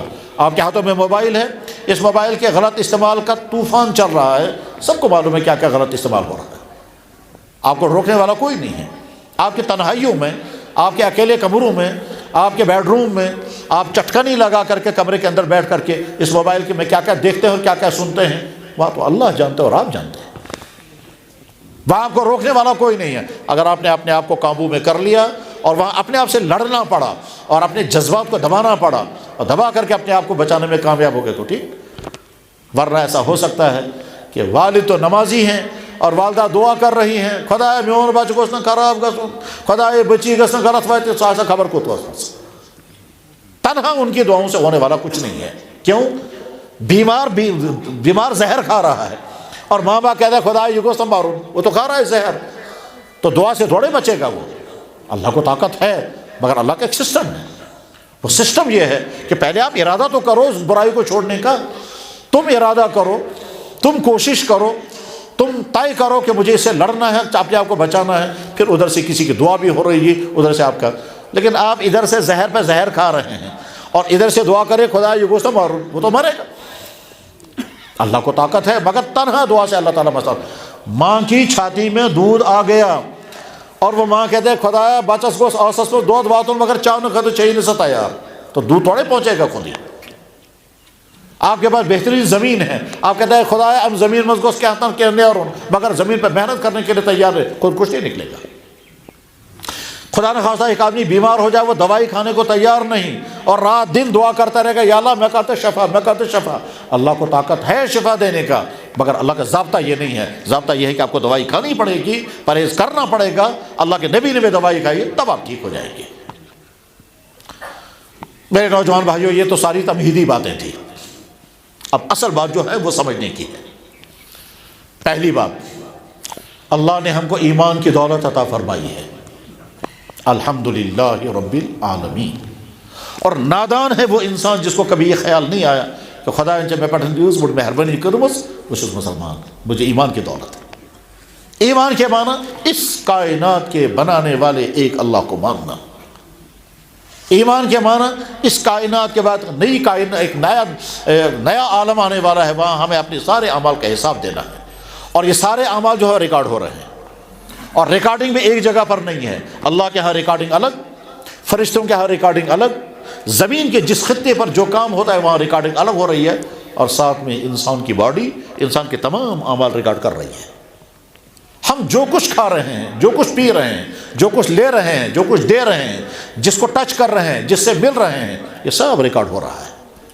سیم اسی طرح سے جس طرح سے جب ہم موبائل پہ بات کرتے ہیں تو ریکارڈنگ ہوتی ہے۔ یہ موبائل میری بات آپ تک پہنچائے گا، آپ کی بات مجھ تک پہنچائے گا، اور ساتھ میں ریکارڈ بھی ہو رہا ہے۔ بعد میں صرف آپ کو سوئچ دبانا ہے، اور سوئچ دبانے کے بعد یہ سارا سنائے گا کہ کیا کیا باتیں ہوئی ہیں، کس نے کیا کہا، وہ سارا ریکارڈ ہوتا ہے۔ تو انسان کی بنائی ہوئی چیزیں سارا ریکارڈ کر رہی ہے۔ سیم اسی طرح سے اللہ کا بنایا ہوا یہ جسم انسان کی تمام چیزیں ریکارڈ کر رہی ہے۔ آپ نے غلط طور پر پیسہ پکڑا، یہی ہاتھ گواہی دے گا۔ آپ نے کسی سے ہینڈ شیک کیا، یہ نامحرم تھے، اس کے ساتھ آپ نے ہینڈ شیک کیا، یہی ہاتھ۔ غلط ارادے سے کسی جگہ کے لیے چلے، یہی پاؤں گواہی دیں گے۔ قرآن میں اللہ نے 3 جگہ یہ بات ارشاد فرمائی ہے کہ تمہارا جسم سب کچھ ریکارڈ کر رہا ہے۔ یہ ہمارا ایمان ہے۔ تو اللہ نے ہم کو ایمان عطا کیا، ہم اللہ کو مانتے ہیں، اللہ کے نبی کو مانتے ہیں، مرنے کے بعد زندہ ہونے کو مانتے ہیں۔ دنیا میں جو کچھ ہوتا ہے اللہ کے فیصلے سے ہوتا ہے۔ اس کائنات میں حلال اور حرام کرنے کا اختیار اللہ کے اپنے ہاتھ میں ہے، اس لیے کہ اس نے کائنات بنائی اور اسی کو حق ہے کہنے کے کون سی چیز تمہیں کرنی ہے اور کون سی چیز تمہیں نہیں کرنی ہے۔ اس کے علاوہ اور کسی انسان کو حق نہیں ہے کسی چیز کے بعد۔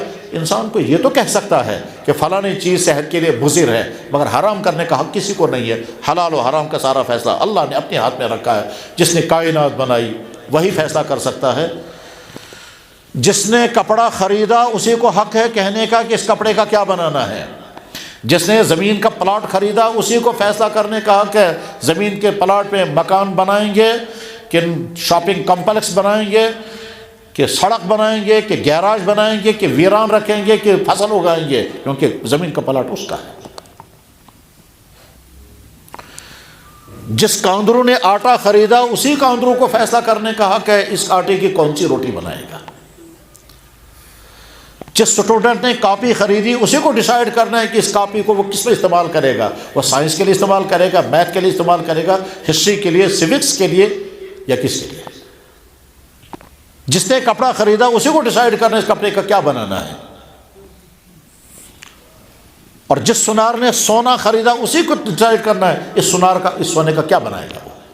جس لوہار نے لوہا خریدا وہی ڈیسائیڈ کرے گا اس لوہے کا مجھے کون سا اوزار بنانا ہے، ٹوگر بنانا ہے کہ دروت بنانا ہے کہ تبر بنانی ہے کہ کیا بنانا ہے۔ کیونکہ سیم یہ کائنات اللہ نے بنائی، ہم کو اللہ نے پیدا کیا، بس اللہ تعالیٰ شانہ کا حق ہے تیری آنکھ میں نے بنائی ہے، مجھے ڈیسائیڈ کرنا ہے تو اس آنکھ سے کیا دیکھ سکتا ہے کیا نہیں دیکھ سکتا۔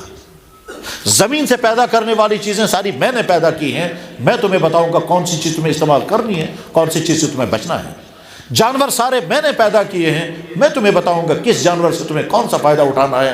گائے کا دودھ پیو گے، بکری کا دودھ پیو گے، اونٹ کا دودھ پیو گے، بکری کے بالوں کی رسیاں بناؤ گے، بھیڑ کے بالوں کے کپڑے بناؤ گے، میں ڈیسائیڈ کروں گا کون سی چیز کا کیا تمہیں کرنا ہے، کیونکہ بنایا میں نے۔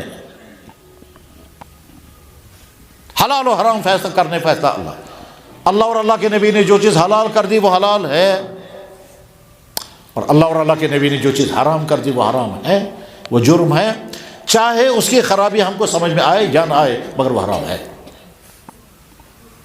یہ ہے ہمارا مائنڈ سیٹ۔ اس مائنڈ سیٹ کو کہتے ہیں ایمان۔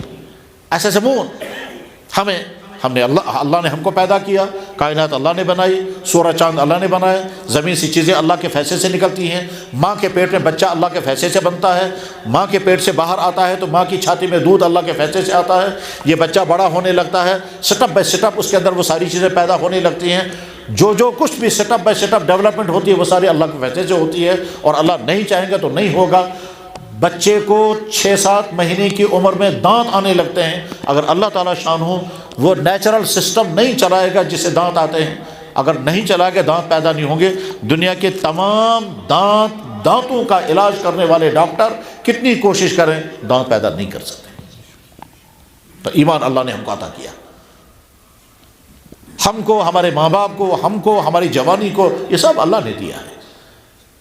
آج میں اگر بچہ ہوں، کل کو میں جوانی میں داخل ہو جاؤں گا، میرے اندر جو طرح طرح طرح کے ہارمونز ڈیولپ ہو جائیں گے، وہ سب اللہ کے فیصلے سے ہوں گے۔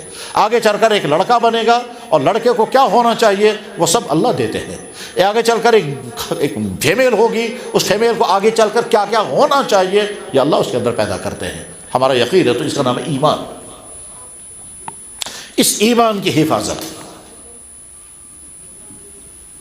اس ایمان کی حفاظت کے معنی یہ ہے کہ اگر کہیں کوئی غلط لٹریچر سامنے آ گیا، اگر کوئی غلط ویب سائٹ وزٹ کی، اگر کوئی غلط تھیوری سامنے آ گئی، تو اس وقت اپنے آپ کو اس غلطی کا شکار نہیں ہونے دینا ہے، اپنی ایمان کا سودا نہیں کرنا ہے، آنکھ بند کر کے کہنا ہے ہمیں یقین ہے اس کائنات کا پیدا کرنے والا ایک اللہ ہے، ہمیں یقین ہے کہ اس کائنات کے پیدا کرنے والے کے پاس ہمیں پہنچنا ہے، ہمیں یقین ہے اس دنیا کے لیے سب سے بہترین رہبر تھے، ان کا نام تھا محمد الرسول اللہ، ان سے زیادہ بہتر لائف سٹائل سکھانے والا کوئی نہیں ہے، اس سے بہتر لیونگ سسٹم سکھانے والا کوئی نہیں ہے، ہمیں انہی کے ترتیب کے مطابق، اور انہوں نے اللہ نے اور اللہ کے نبی نے ہمیں پوچھنا ہے کہ کون کون سی چیزیں الاؤ کی ہیں، کون کون سی چیزیں بین کر دی ہیں، جو چیزیں اللہ اور اللہ کے نبی نے بین کر دی ہیں اس سے ہمیں اپنے آپ کو بچانا ہے، اور ایسے ہی بچانا ہے جیسے ڈاکٹر کے کہنے پر بہت ساری چیزوں کو ہم چھوڑ دیتے ہیں۔ تب ایمان اللہ ہے، وہ اکیلا ہے،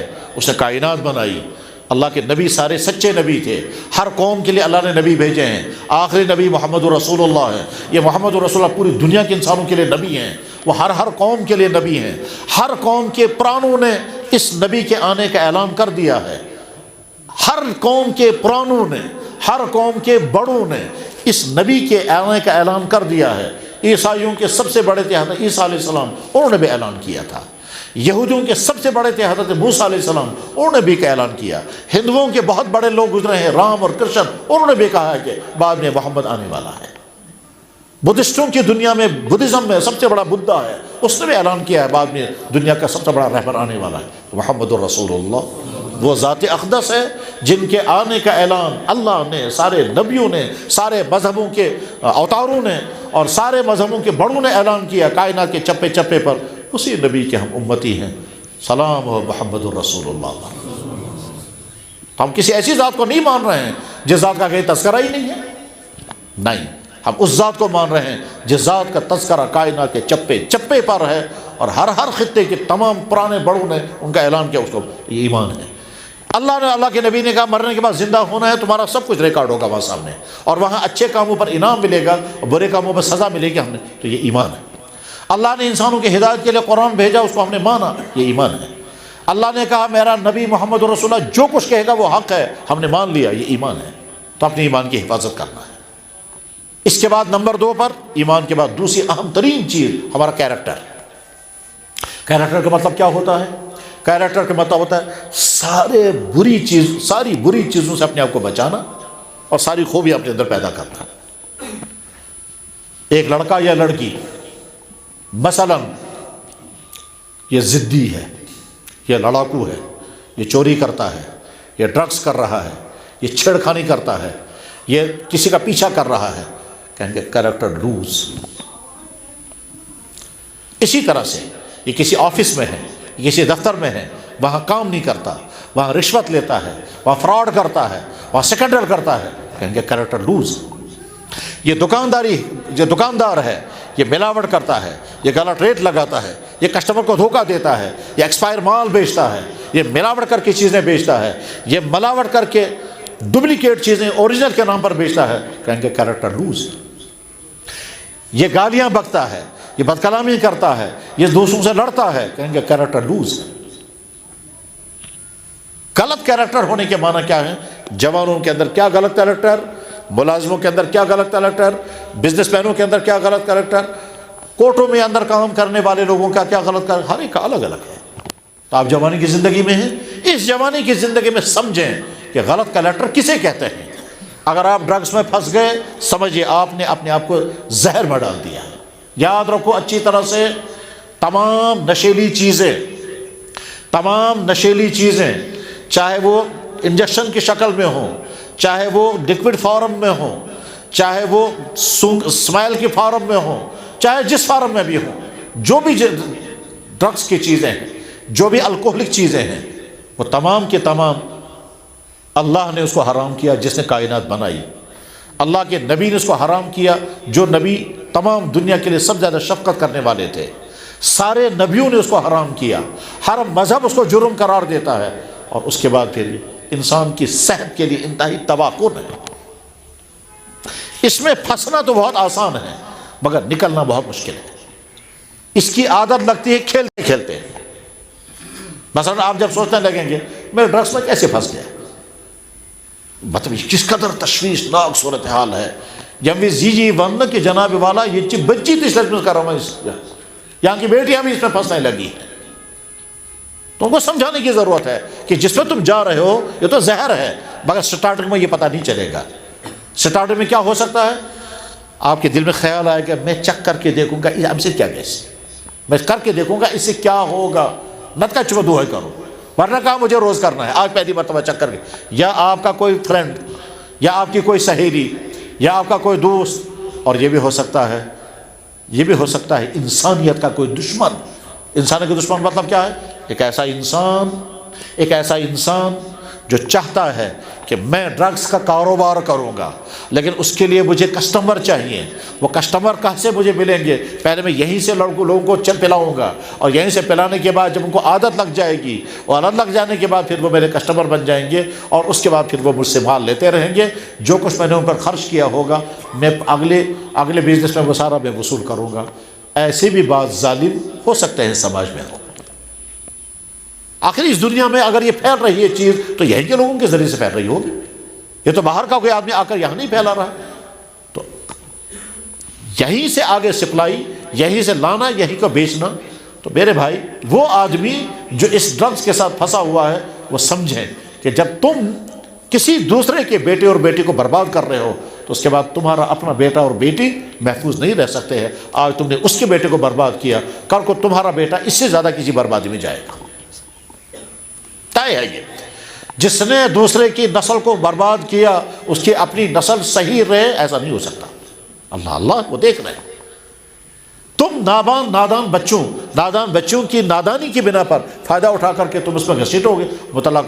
تو بہرحال میں یہ سمجھا رہا تھا ڈرگس کی جتنی کائنڈس ہیں، ڈرگس کی جتنی قسمیں ہیں، ان قسموں کی وجہ سے آپ کا دماغی توازن ختم ہو جائے گا، آپ کے میموری سسٹم ختم ہو جائے گا، آپ کا ڈائجسٹو سسٹم برباد ہو جائے گا، آپ کے مردانگی ختم ہو جائے گی۔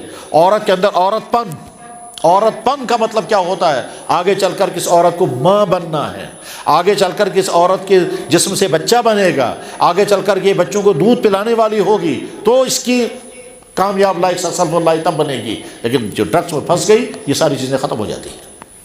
جگر میں نے ریسرچ کیا تقریباً 70 بیماریاں ہوتی ہیں ڈرگس کی وجہ سے۔ اسی وجہ سے قانون میں یہ جرم ہے، اور اسی وجہ سے ہر فرد کو اس کی تشویش ہوتی ہے۔ تو بہرحال اگر کوئی نوجوان لڑکا یا لڑکی اس خرابی میں مبتلا ہو تو میرے بھائی میں سمجھانا یہ چاہوں گا کہ اگر تم بچے ہوئے ہو تو آئندہ اور زیادہ پرہیز کرنا، بلکہ ایسوں سے اتنا دور رہو، چاہے وہ تمہارا سگا بھائی بہن کیوں نہ ہو، اتنا دور اس سے رہو، اتنا دور کہ اس سے بات بھی نہیں کرنی ہے۔ خدا نہ خواستہ اگر کسی بچے کا سگا بھائی اس میں پھنس چکا ہے، یا کسی بچے کا کزن یا کسی بچی کی سہیلی اگر اس میں پھنس چکی ہے، فوراً تعلقات کٹ کر دو، فوراً تعلقات کٹ کر دو۔ میں یہاں پر ایک آیت سناؤں گا۔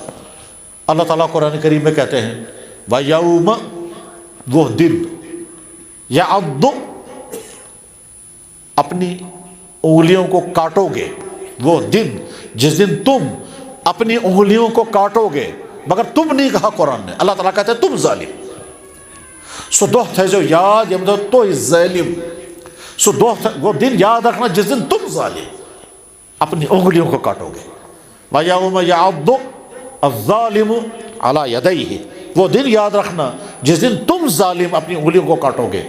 کیا کہو گے؟ یا ویلتا لیتنی لم اتخذ فلانا خلیلا، افسوس میں فلانے کے ساتھ اٹھا بیٹھا نہ ہوتا تو اس ڈرگس میں کہاں پھنستا۔ وہ تمہارا دوست، وہ تمہارا کلاس فیلو، وہ تمہارا کزن، وہ تمہارا روم میٹ، وہ تمہاری سہیلی، وہ تمہاری پڑوسی عورت جو تمہیں اس میں مبتلا کر رہی ہے، جس کے ذریعے سے تم اس میں پھنس رہے ہو، قیامت کے دن اپنی انگلیوں کو کاٹ کر کہو کہ ہائے افسوس۔ اور قیامت میں کہاں، وہ تو اسی دنیا میں انسان فوراً کاٹنے لگتا ہے، میں تو ٹھیک تھا، اس نے مجھے اس میں پھنسایا۔ اب وہ تو پتہ نہیں کہاں، مگر میں نکل نہیں پا رہا ہوں اس میں سے، اور نکل بھی نہیں پائے گا، کیونکہ نکلنا بہت آسان ہے. ٹھیک، یہ ڈرگس کو کنٹرول کرنے کے جو سسٹم، جو سینٹر بنے ہوئے ہیں، وہاں جا کر کے دیکھیں. میں وہاں بھی گیا اور وہاں جا کر بھی دیکھا کہ شریف گھروں کے بچوں کا کیا تباہ حال ہے. شریف ماں باپ کے بچے کیسے روتے ہیں، کیسے بلک بلا کر. ایک دفعہ میرا جانا ہوا وہاں سری نگر میں، تو وہاں وہ عورتیں تھیں، وہ پاؤں پکڑ کر ہے مولوی صاحب کیسا کرتے یہ مس، میں تو بس کیا کہوں، تو ہے کیسا کرتے ہیں مس، کیا پھکا دیتا جو کو سمجھ نہیں. اور وہ زنجیر سے بندھا ہوا لڑکا تھا. کیوں زنجیر سے بندھا ہوا؟ اس لیے کہ ان کی حالت ایسی ہی تھی. تو جس چیز کے نتیجے میں آدمی کی اخلاقی حالت ایسی برباد ہو جائے، یہی ہے وہ دن یاد رکھنا جس دن تم ظالم اپنی انگلیوں کو کاٹو گے، افسوس کرو گے، یا ویلتا لیتنی لم اتخذ فلانا خلیلا، میں فلانی کے ساتھ میری دوستی نہ ہوتی، میں کہاں یہ برباد ہوا ہوتا، مجھے کہاں یہ خرابیاں ہوئی ہوتی. یا ویلتا، ہائے افسوس، میں نے نبی کی بات مانی ہوتی، اپنے آپ کو اس سے بچایا ہوتا، میں تو فلاں کے ساتھ پھنس گیا، اس نے مجھے اس مصیبت میں مبتلا کر دیا اور میں نکل. اچھا، اس انگلیاں کاٹے سے تو نکلے گا نہیں کچھ. قرآن کریم میں دوسری جگہ اللہ تعالیٰ فرماتے ہیں وہ دن یاد رکھنا جس دن تم کہو گے یا اللہ مجھے دکھائیے وہ کون ہے جس نے مجھے برباد کیا، میں اس کو پاؤں سے رو دوں گا. ارنا الذین اضلانا من الجن والانس، یا اللہ وہ جن تھا یا انسان تھا جو بھی تھا جس نے مجھے برباد کر دیا، اس بری عادت میں پھنسایا مجھے دکھا دیجئے کہاں ہے. نجعلہما تحت اقدامنا، میں اپنے پاؤں سے اس کو رو دوں گا. بکتبس لات مجھے پتہ ہے میں آوتن کا چیز، تیری وہ سہیلی جس نے تجھ کو اس موسم مبتلا کیا، تیرا وہ بوائے فرینڈ جس نے تیرا غلط یوز کیا، تمہاری وہ گرل فرینڈ جس کے ساتھ تم نے بدکاریاں کی، اور اس کے نتیجے میں قیامت کے دن انگلیاں کاٹ کے خدا میں تو نہیں تھا ایسا، اسی نے مجھے اس میں مبتلا کر دیا، اسی نے مجھے گندے کام میں پھنسایا، دکھائیے مجھے میں اس کو. چونکہ وہ تو پھر کیا کہے گا بندہ، یا اللہ میں تو تھا ٹھیک، میں تو خراب نہیں تھا، اس نے مجھے برباد کر دیا. اس کو ڈبل عذاب دینا کیونکہ خراب اسی نے مجھے کیا ہے. یہ ہوگا، وہ تو آخرت میں جو ہوگا سو ہوگا، اسی دنیا میں زندگی تمہاری تباہ ہو جائے گی، تم کسی کام کے قابل. تمہارا فیوچر، نوجوان لڑکے بڑے حسین فیوچر کا خواب دیکھتے ہیں. حسین فیوچر کا مطلب کیا ہوتا ہے کہ صاحب میں تعلیم ہونی چاہیے، میرے پاس ڈگری ہونی چاہیے، پھر میرا کیریئر اچھا بننا چاہیے، پھر میرا روزگار اچھا ہونا چاہیے، پھر میری شادی اچھی ہونی چاہیے، پھر بہت اچھی ٹھیک ہے، یہ سارے آپ کے خواب ہیں، لیکن یہ خواب تب پورے ہوں گے، یہ تو ہے انسانی خواب. اور مسلمان نوجوان یہ ہے، یا اللہ میں مستقبل میں اپنے دین کے لیے کام کرنے والا بنوں، میں با کردار جوان رہوں گا، میں با اخلاق جوان ہوں گا، میں نبی کا اتباع کرنے والا جوان ہوں گا، میں گناہوں سے نفرت کرنے والا جوان ہوں گا، میں زنا کاری، بدکاری، چوری، اسراف، فضول خرچی، رشوت خوری، ان تمام سے بچ کر کے زندگی گزارنے والا جوان مجھے بننا ہے. یہ میرے خواب ہیں کیونکہ میں نبی کا امتی ہوں. علامہ اقبال کے پاس ایک دفعہ کشمیری لڑکا گیا تو وہ رو رہا تھا، تو علامہ نے بلا کے پوچھا کیا بات ہو گئی. اس نے وہاں چونکہ کمرے میں بہت لوگ تھے کہہ نہیں پایا، تو علامہ اقبال کو احساس ہو گیا تو اس کو اٹھا کر دوسرے کمرے میں لے گئے. پوچھا بیٹا کیا بات ہے، کیا کہنے لگا صاحب میں چاہتا ہوں کہ ایک تو میرے پاس ڈگری آئے، اور میں یہ چاہتا ہوں کہ مجھے پھر گاڑی ہونی چاہیے، پھر میری بہت اچھی شادی ہونی چاہیے، پھر میرا بہت اچھا بنگلہ بننا چاہیے، اور یہ سب نہیں ہو پائے گا تو اس لیے میں چاہتا ہوں بس یہ. تو علامہ اقبال نے کہا تیری چاہت ہے کہ تیری تمنا ہو پوری، میری چاہت ہے کہ تیری تمنا بدل جائے. سو ویسا یوگس گسن بس ویسا گون کو چون تمنا تبدیل کرن سے کیا جانا، تو شاہی ہے بسیرا کا. تو کچھ اور تھا، کبھی نوجوان مسلم تدبر بھی کیا تو نے، وہ کیا گردوں تھا تو تھا جس کا ایک ٹوٹا ہوا تارا. خراب کر گئی شاہین کو صحبت زاغ، سو چک ویسا کاؤ بنوں سو ایسا خدائیں بنوں شاہین. خیر تو میرے بھائیوں میں جملستان کہ مسلمان نوجوان کے جو خواب ہیں میں ایسا بننا چاہتا ہوں، اور اس کے لیے ضروری ہے کہ آپ کو اپنی اس عمر میں تو ڈرگ سے اپنے آپ کو بچا کر کے رکھیں. اگر بچے ہوئے ہو تو آئندہ اور اپنی حفاظت کرنا، اور اگر خدا نخواستہ یہ لت شروع ہو گئی ہے تو اس وقت چھوڑنا آسان ہے، آئندہ بہت مشکل ہے، کیونکہ ہر اگلا دن آدمی ڈوبتا جاتا ہے. آج اگر تم ایک مرتبہ دن میں لے رہے ہو، کل کو 2 مرتبہ لوگے، کچھ دن بعد اور زیادہ لوگے، یہاں تک کہ ایک وقت آئے گا کہ تم اس کے بغیر رہ ہی نہیں سکتے، اور بدن میں پھر چونٹیاں چلتی ہیں. جناب والا ڈرگس میں جو مبتلا ہے ان کے جو تجربات سامنے آئے وہ کہتے ہیں جس وقت یہ اندر سے طلب اٹھتی ہے اور جی چاہتا ہے مجھے ملے، تو اس وقت کانٹے لگتے ہیں پورے جسم میں، چیونٹیاں چلتی ہیں پورے خون میں، اور بے قرار ہوتا ہے انسان۔ اس بے قراری کو ختم کرنے کا کوئی علاج نہیں ہے، اس کے دو ہی علاج ہیں، یا تو پھر دوبارہ وہی چرس پئیں گے، یا تو پھر دوبارہ وہی ڈرگس کریں گے، اور یا اس کے علاوہ دوسرا ایک علاج اور ہے، وہ مگر بہت خطرناک علاج ہے، وہ یہ کہ چھری سے اپنی بدن کو آگ کاٹنا ہے، اور کاٹنے کے بعد پھر نمک ڈالنا ہے زخم پر۔ تو جب زخم پر نمک آئے گا، اس کے بعد جب آدمی چیخنے لگے گا تو وہ جو ڈرگس کی جو طلب تھی وہ دب جاتی ہے اس طلب کے نیچے، کیونکہ اس وقت دوسرا درد شروع ہو گیا۔ جب یہ درد کم ہو جائے گا پھر وہ واپس آئے گا، اس کے بعد پھر تیسرا زخم لگانا ہے، پھر اس میں مرچیں ڈالنی ہیں، اور مرچیں ڈالنے کے بعد جب تڑپنے لگیں گے تو اس کی طرف دھیان ختم ہو جائے گا، اس کی طرف سے دھیان ختم ہو جائے گا۔ سیدھی بات ہے، اگر آپ کو ہلکا ہلکا سر میں درد ہے، ہلکا ہلکا سر میں درد ہے، اور ادھر سے دانت میں بھی تیز درد شروع ہو گیا، تو سر کا درد بھول جائے گا، دانت کا درد بھول جائے گا۔ اسی طرح سے جس کو یہ ڈرگس کے کیڑے چلنے لگتے ہیں اندر سے، اس کے بعد بچنے کی کوئی شکل نہیں ہے۔ تو اگر آپ بچے ہوئے ہیں تو بہت شکر پڑھیں، اور اگر خدا نخواستہ بچے ہوئے نہیں ہیں، اگر بچے ہوئے نہیں ہیں اور عادت لگ گئی ہے، تو آج لڑ کر کے اپنے آپ کو اس میں سے نکالنا آسان ہے، ہفتے کے بعد مشکل، مہینے کے بعد اس سے مشکل، اس کے بعد اور زیادہ مشکل، یہاں تک کہ آپ ایک وقت آئے گا آپ کہیں گے میں اب یہ چھوڑ ہی نہیں سکتا۔ پھر کیا ہوگا؟ چونکہ پیسہ ہوگا نہیں آپ کے پاس، تو گھر میں چوریاں کرو گے، سڑکوں سے گٹر اٹھاؤ گے، گھر کے برتن بیچو گے، لیپ ٹاپ بیچو گے۔ جب طلب ابھرتی ہے تو آدمی کچھ کرنے کو بھی تیار ہے، کچھ نہیں، کچھ بھی کرنے کو تیار، بلکہ نہ کوئی حیا، نہ کوئی شرم، نہ کوئی کچھ نہیں۔ میرے پاس ایک عورت آئی، اس عورت نے کہا میں شاسا لڑک زاگا شاسا وچا کار پی ماجر نیندر،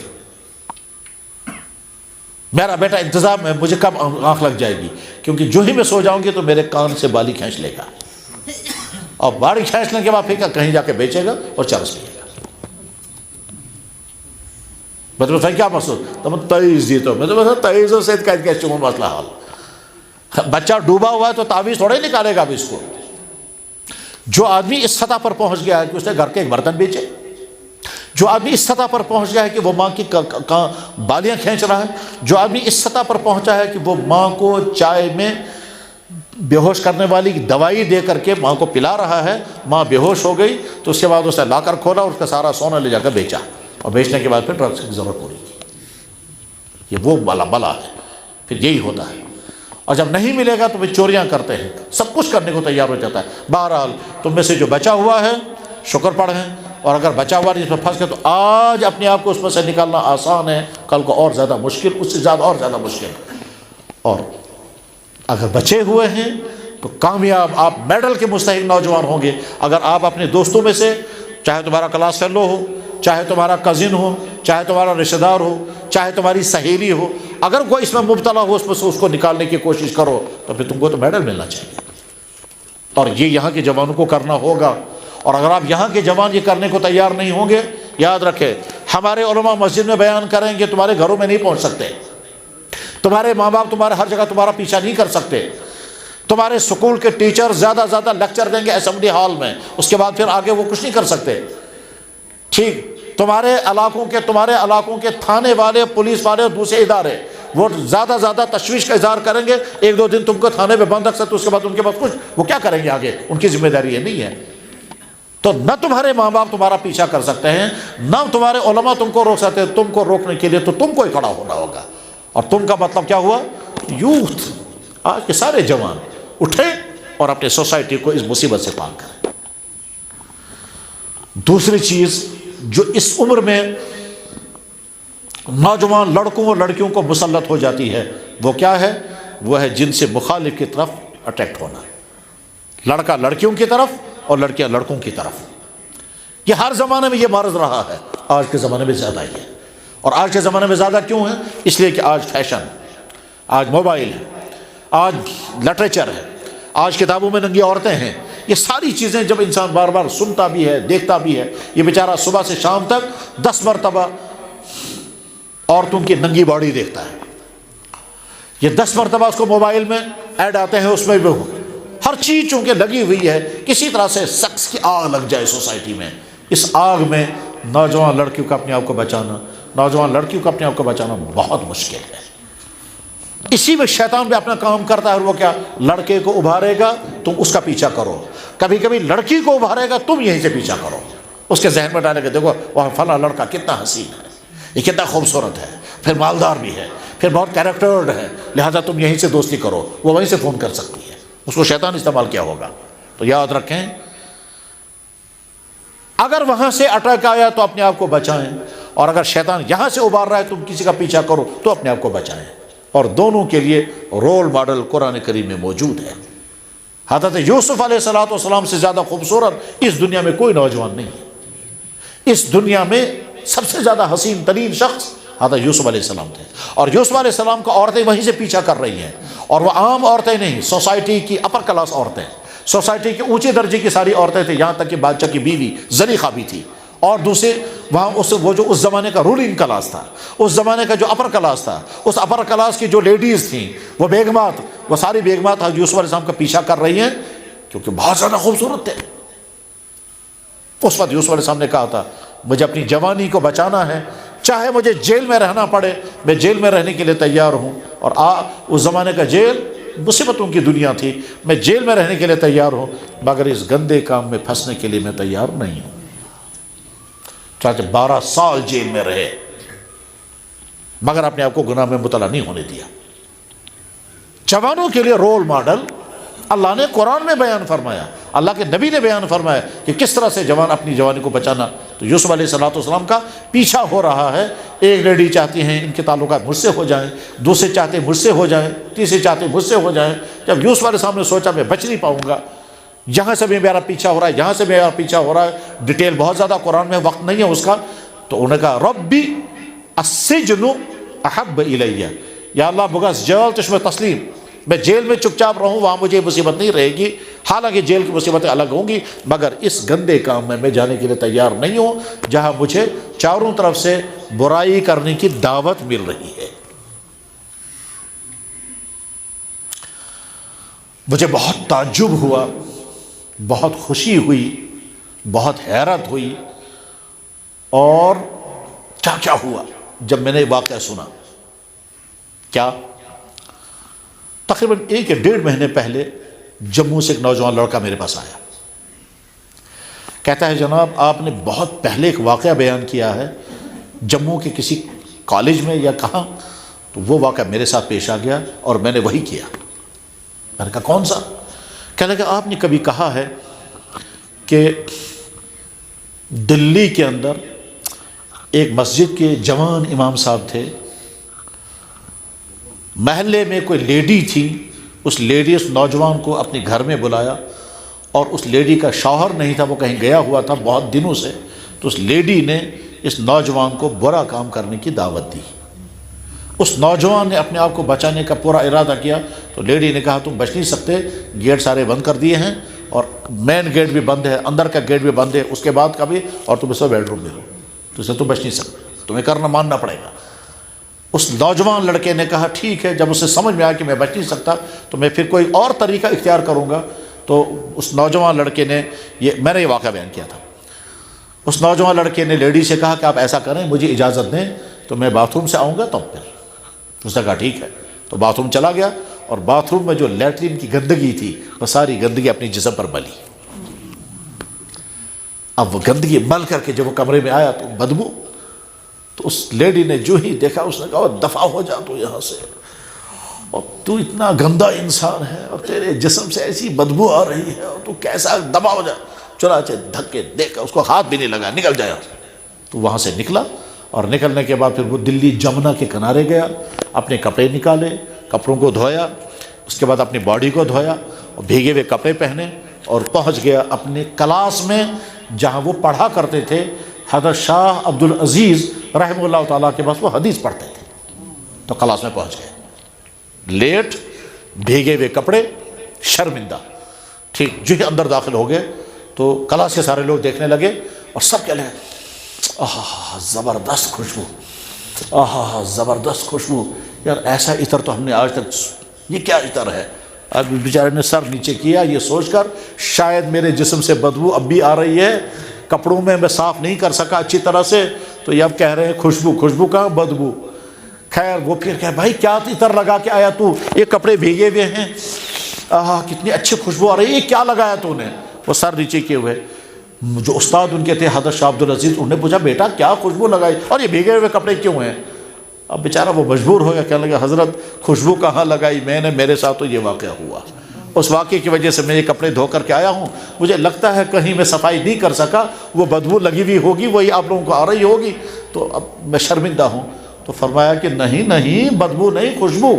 اس کے بعد ساری زندگی اس طالب علم کے جسم سے خوشبو آتی رہی۔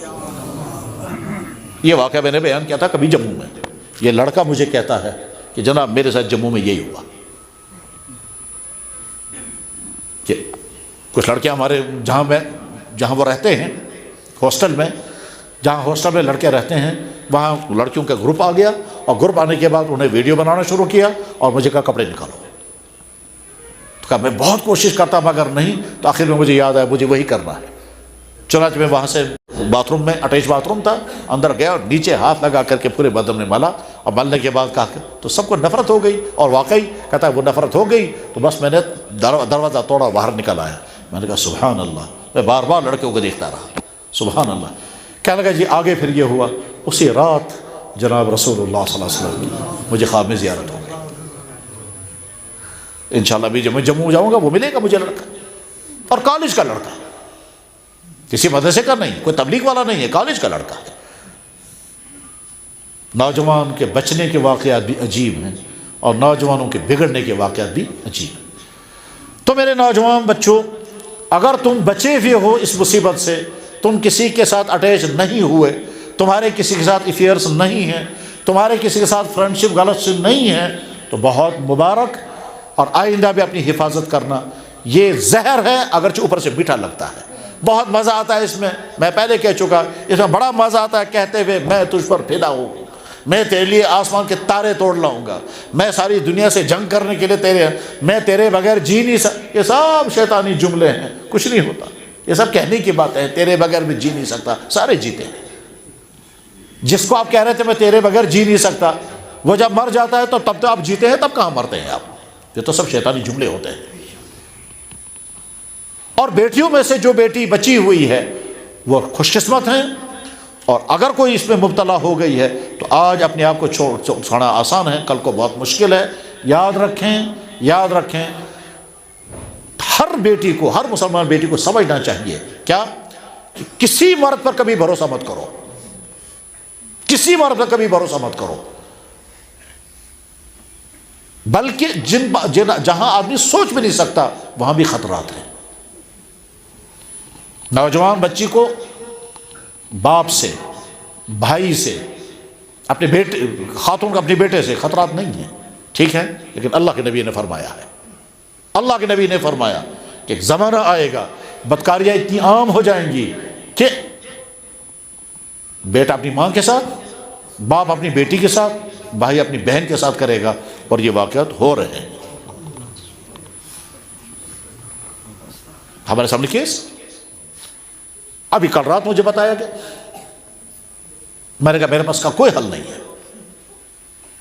ابھی کل رات مجھے بتایا گیا، اور وہ مجھے فون کر رہے تھے، کہنے لگے جی اس طرح سے بچی ہے، اس کا باپ بھی نہیں، اس کی ماں بھی نہیں، وہ اپنے ماموں کے پاس ہے اور اپنے ماموزاد بھائیوں کے پاس ہے، وہ کہتے ہیں یا تو مجھے زہر دے دو یا ان ظالموں سے مجھے چھڑاؤ۔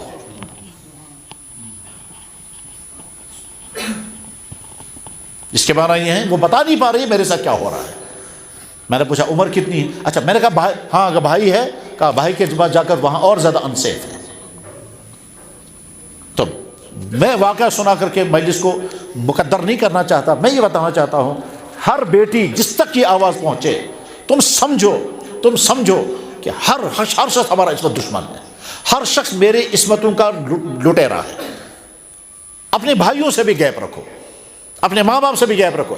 ہمارا اسلام کیا کہتا ہے؟ ہمارا اسلام کہتا ہے کہ جو ہی بچی بالغ ہو جائے اس کا کمرہ الگ، باپ کے کمرے میں نہیں۔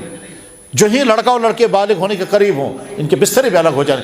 لڑکا اور لڑکا ایک بسترے میں نہیں سوئیں گے، کیونکہ نیند کے اندر ہو سکتا ہے ان کے سیکسول جذبات بھڑک جائیں گے اور وہ شیطان کرانے کی کوشش کرے گا۔ ہر بچی یہ ذہن میں رکھے کہ جو لڑکا تم سے کہتا ہے میں تجھ پر قربان، میں تیرے بغیر جی نہیں سکتا، میں تیرے بغیر لمحہ نہیں گزار سکتا، اور میں تجھ پر فدا ہوں اور میں سب کچھ دینے کو، یاد رکھو اس کا صرف ایک مقصد ہے، اور صرف ایک مقصد ہے، اس کا شیطانی مقصد پورا ہو جانا چاہیے، باقی سارے دھوکے کی باتیں ہیں۔ دنیا میں بہلا فسلا کر کے بدکاریوں کا سسٹم بڑا ہے، ڈرا دھمکا کر کے کم ہے۔ ڈرا دھمکا کر کے بدکاریاں کرنا وہ کم ہے، بہلا فسلا کر کے، اور عورت نادان ہوتی ہے، وہ بہلاوے فسلاوے میں آ جاتی ہے اور اس کے نیچے میں کہاں سے کہاں پہنچ جاتی ہے۔ تو ہر بیٹی اپنی ایمان اور اپنی عصمت کی حفاظت کے لیے اتنی حساس رہنی چاہیے کہ زہر کھانے کو تمہیں تیار ہو جانا چاہیے، دریا میں جان دینے کو تیار ہو جائے، مگر اپنی عصمت کی حفاظت کرنی چاہیے۔ میں ایک مرتبہ پنجاب کے بڑے مشہور شہر، اس شہر کا نام ہے مالیل کوٹلا۔ مالیل کوٹلا میں ایک پورا کنواں ہے جہاں سینکڑوں مسلمان بچیوں نے کنویں میں چھلانگ مار کر کے اپنی عصمت بچائی تھی۔ جب ان کو خطرہ لگا کہ ہماری عصمتیں اب محفوظ نہیں رہ سکیں گی، تو ایک بچی نے جا کر چھلانگ ماری، دوسرے میں چھلانگ ماری، تیسرے میں چھلانگ ماری، اور چھلانگ مار کر کے خودکشیاں کر لی، مگر اپنی عصمت کو داغ لگ لی۔ میں یہ نہیں کہنا چاہتا کہ تم خودکشیاں کرو، خودکشیاں الاؤ کر رہا ہوں، نہیں، میں سمجھانا یہ چاہتا ہوں کہ ایک عورت کو اپنی عصمت کی اتنی حفاظت کرنی چاہیے کہ صاحب اپنے بدن کو کسی کو ٹچ مت ہونے دو۔ کامیاب بیٹی وہ ہے کہ شادی ہونے تک اس کے بدن کو کوئی اجنبی مرد ٹچ نہ کرے، اور جس دن آپ کا نکاح ہو جائے اس دن آپ اپنے ہسبینڈ کو کہہ سکو کہ میں بالکل صاف، میرے بدن کو کسی نے ٹچ نہیں کیا۔ زیادہ زیادہ اگر کبھی میرا بوسہ لیا ہوگا تو میری اماں نے، یا میری بہنہ نے، یا میری خالہ نے، یا میری نانی دادی نے، بس اس کے علاوہ اور کوئی نہیں ہے جس نے مجھے اپنے بدن کے ساتھ چمٹایا ہوگا۔ اگر تم ایسی جوانی گزار سکی تو اس کے بعد پھر اگلی فیملی لائف تمہاری کامیاب ہو جائے گی۔ آج تو فتویٰ لکھا جاتا ہے باپ کو اجازت نہیں اپنی بیٹی کو گلے لگانے کی۔ آج ہم لوگ فتویٰ لکھتے ہیں بھائی کو اجازت نہیں اپنی بہن کو گلے لگانے کی، اس لیے کہ ہوس بناتی ہے چھپ چھپ کے سینوں میں تصویریں۔ ہو سکتا ہے انٹینشن اوپر سے کچھ اور، اوپر سے کچھ اور ہو اور اندر سے کچھ اور۔ شیطان نہ جانے کہاں کہاں سے کیا کیا کراتا ہے۔ خسر کو اجازت نہیں اپنی بہو کو گلے لگانے کی، ہو سکتا ہے اوپر سے کچھ اور ہو اندر سے کچھ اور ہو۔ اللہ کے نبی نے فرمایا یظہر الزنا، زناکاری پھیل جائے گی، عام ہو جائے گی۔ بلکہ میں نے ایک عالم مجھے ملے، انہوں نے مجھ سے کہا مفتی صاحب جو حدیث آپ نے پڑھی ہے اور آپ کو یاد ہوگی، اس حدیث کو میں نے اپنی آنکھوں سے پورا ہوتے ہوئے دیکھا۔ میں نے کہا کون سی حدیث؟ کہنے لگا وہ حدیث آپ نے پڑھی بھی ہوگی، پڑھائی بھی ہوگی، بیان بھی کی ہوگی، مگر اس حدیث کا منظر آپ نے نہیں دیکھا ہوگا۔ میں منظر دیکھ کر کیا؟ میں نے کہا بھائی میں سمجھ نہیں پایا، بولو نا۔ کہنے لگا آپ نے حدیث میں پڑھا ہے کہ اللہ کے نبی علیہ السلام نے فرمایا زناکاری اتنی عام ہوگی کہ سڑکوں پر لوگ زنا کریں گے، اور اس زمانے میں سب سے اونچے درجے کا دیندار وہ ہوگا جو ان کو کہے گا تھوڑا سائڈ پر ہو جاؤ، چلنے دو۔ میں نے کہا ہاں یہ حدیث تو ہے۔ کہنے لگے یہ منظر میں اپنی آنکھوں سے دیکھ کر آیا۔ میں نے کہا کہاں؟ کہنے لگا پاناما میں، پاناما امریکہ میں ہے، کہ پاناما سے تبلیغ میں واپس آئے تھے۔ کہنے لگا پاناما کے ایئرپورٹ پہ میں نے خود دیکھا، اور وہاں ایک دوسرا انگریز آیا، انہوں نے کہا کہ تھوڑا سائڈ پر ہو جاؤ، سائڈ پر وہاں پر صوفہ سیٹ ہے وہاں جاؤ، یہ جو ہے یہ چلنے کی جگہ ہے۔ پورا ہوگا، سلام محمد رسول اللہ، اللہ کے نبی نے جو کچھ کہا وہ تو یقیناً پورا ہوگا، وہ تو اللہ کے نبی نے غلط بات نہیں۔ تو میں سمجھانا یہ چاہتا تھا کہ تمام بیٹیاں جن تک یہ آواز پہنچے اپنی عصمتوں کی حفاظت کریں، فیشن سے اپنے آپ کو دور رکھیں، غلط تعلقات مت جوڑیں، موبائل کا غلط یوز نہ کریں، فیس بک مت چلائیں، یوٹیوب مت چلائیں، ان تمام کا کوئی فائدہ نہیں ہے، صرف نقصان ہی نقصان ہے۔ اپنے آپ کو دور رکھیں اور کسی پر بھروسہ نہیں کرنا۔ تمہارے چچیرے بھائی، تمہارے خالہ زاد بھائی، تمہارے پھوپھی زاد بھائی، تمہارے کلاس فیلو، تمہارے دوست، تمہاری سہیلیاں، کسی پر کوئی بھروسہ نہیں ہے، کسی کو ہر ایک سے دور رہو۔ اجنبی کا تو فون کبھی اٹھانا ہی نہیں چاہیے۔ یہاں تک کہ نوبت آ گئی ہے کہ آج ہم بیٹیوں سے یہ کہتے ہیں کہ جو ٹیچر تمہیں پڑھا رہا ہے اس سے بھی چوکنا رہنا، کیونکہ اس طرح کے واقعات بھی سامنے آئے۔ میں جانتا ہوں سکول کو، جس سکول کے ٹیچر نے، جس سکول کے ہیڈ ماسٹر نے کہا کاش اجازت ہوتی میں سکول کو آگ لگا دیتا، تو میں نے کہا آپ تو ہیڈ ماسٹر ہیں، آپ کیوں لگا رہے ہیں؟ کہ ایسا ہی منظر میری نظروں میں رہتا ہے۔ تو اب تو وہاں بھی محتاط رہنا ہے کہ صاحب آپ کا ٹیچر آپ کا سر ہے مگر گیپ رہنا چاہیے، اس سے آگے نہیں، تو اپنی عصمتوں کی حفاظت۔ تو نوجوان جو اس مصیبت سے بچے ہوئے ہیں، یہ غلط تعلق ہے، یاد رکھیں جب تمہارا کسی نوجوان لڑکے اور لڑکیوں کے ساتھ تعلق ہوگا، اس وقت تمہاری آنکھ بھی گناہ کر رہی ہے، تمہارے خیالات بھی جرم کر رہے ہیں، تم اس کے طرف چل کر کے جاؤ گے تمہارے پاؤں جرم کر رہے ہیں، تم اسے ہینڈ شیک کرو گے تم اس کو گفٹس دو گے وہ بھی جرم ہے، تمہارا ہر چیز۔ اس کا مطلب یہ ہوا تمہاری سوچ، تمہاری آنکھیں، تمہارے کان، تمہاری زبان، یہ سب جرم کر رہے ہیں۔ کیوں جرم کر رہے ہیں؟ اس کے متعلق سوچنا دماغ کا گناہ، اس کی طرف چلنا پاؤں کا گناہ، اس کو دیکھنا آنکھوں کا گناہ، اس کی بات سننا کانوں کا گناہ، اسے ہینڈ شیک کرنا ہاتھوں کا گناہ۔ جو باڈی اس طرح سے غلط استعمال ہو رہی ہے، اور اللہ تعالیٰ میں نے تو تم کو عمدہ باڈی دی تھی، یا اچھی آنکھیں یا اچھے کان، کوئی ڈیفیکٹ نہیں رکھا تھا، اس کو تم مجھے ناراض کرنے کے لیے استعمال کر رہے ہو۔ ڈاکٹر کے کہنے پر تو تم ایوائڈ کرنے کو تیار ہو، مگر میرے کہنے پر تم اپنی آنکھ کنٹرول کرنے کو تیار نہیں ہو۔ میرا نبی تمہیں کہہ رہا ہے یہ مت کرو، تم چھوڑنے کو تیار نہیں ہو۔ تو میری دنیا میں بھی طاقت ہے، میں تمہیں سزا دے سکتا ہوں۔ چنانچہ میں نے خود دیکھا ایسے انسان کو بھی کہ جس کے آنکھوں کے لائٹ 22 یا 25 سال کی عمر میں ختم ہو گئی، اور بعد میں پتہ چلا یہ کیا آنکھوں کا غلط استعمال کیسے کرتا تھا۔ اس نے مجھے بتایا، کہنے لگا جی میں مسجد کے باتھ روم کا شیشہ توڑ کر وہاں سے میں پڑوسیوں کے گھر کے اندر باتھ روم میں نہاتی ہوئی عورتوں کو دیکھتا تھا۔ خدا نے جتنے جو ایسا تھا مطلب سے کیا تبر مشیدون باتھ روم تا فٹرو میں شیش تپر کی شیش کے نوس بوشن ہمسائے زائیں اساساً پنس باتھ روم اس میں سران کا موضوع تپر کی بوشن مطلب اس بات تم تحتی جو تم خدا نے سزا 25 سال کی عمر میں دونوں آنکھوں کی لائٹ چلی گئی۔ علاقہ بھی مجھے معلوم ہے اور وہ آدمی مجھے ملا بھی ہے، اس نے اعتراف بھی کیا۔ میں اس نوجوان لڑکے کو جانتا ہوں جس نوجوان لڑکے نے اپنی ماں کو لات ماری، ماج کرن لات، جس نوجوان لڑکے نے اپنی ماں کو لات ماری کیونکہ ماں اسے کہہ رہی تھی ڈرگس مت کرتا، ماں اسے کہتی تھی گھر بان چک نوانت کنان یہ مت کرتا، اسے لات ماری ماں کو۔ ماں نے کہا گوئی اتھی زائیں کینسر، ٹھیک، اور وہ لڑکا کینسر والی ٹانگ لے کر میرے پاس آیا، کہنے لگے یہ کسی زنگ یمی زنگ سے چمس لات کڑمس اتھی زنگوں میں کینسر وہ کے شم راڈ لیکن ات کر تمہیں دعا۔ لڑکے کو جانتا ہوں میں۔ تو میرے نوجوان بھائیوں، اس لعنت سے اپنے آپ کو بچا کر کے رکھنا۔ اس وقت آپ کو اپنی جوانی بنانے کا دور ہے، تو آپ کو ایک طرف سے اپنے دین کو سیکھنا اور پڑھنا ہے، چاہے مکتب کے ذریعے، چاہے مدرسے کے ذریعے، چاہے امام صاحب کے ذریعے۔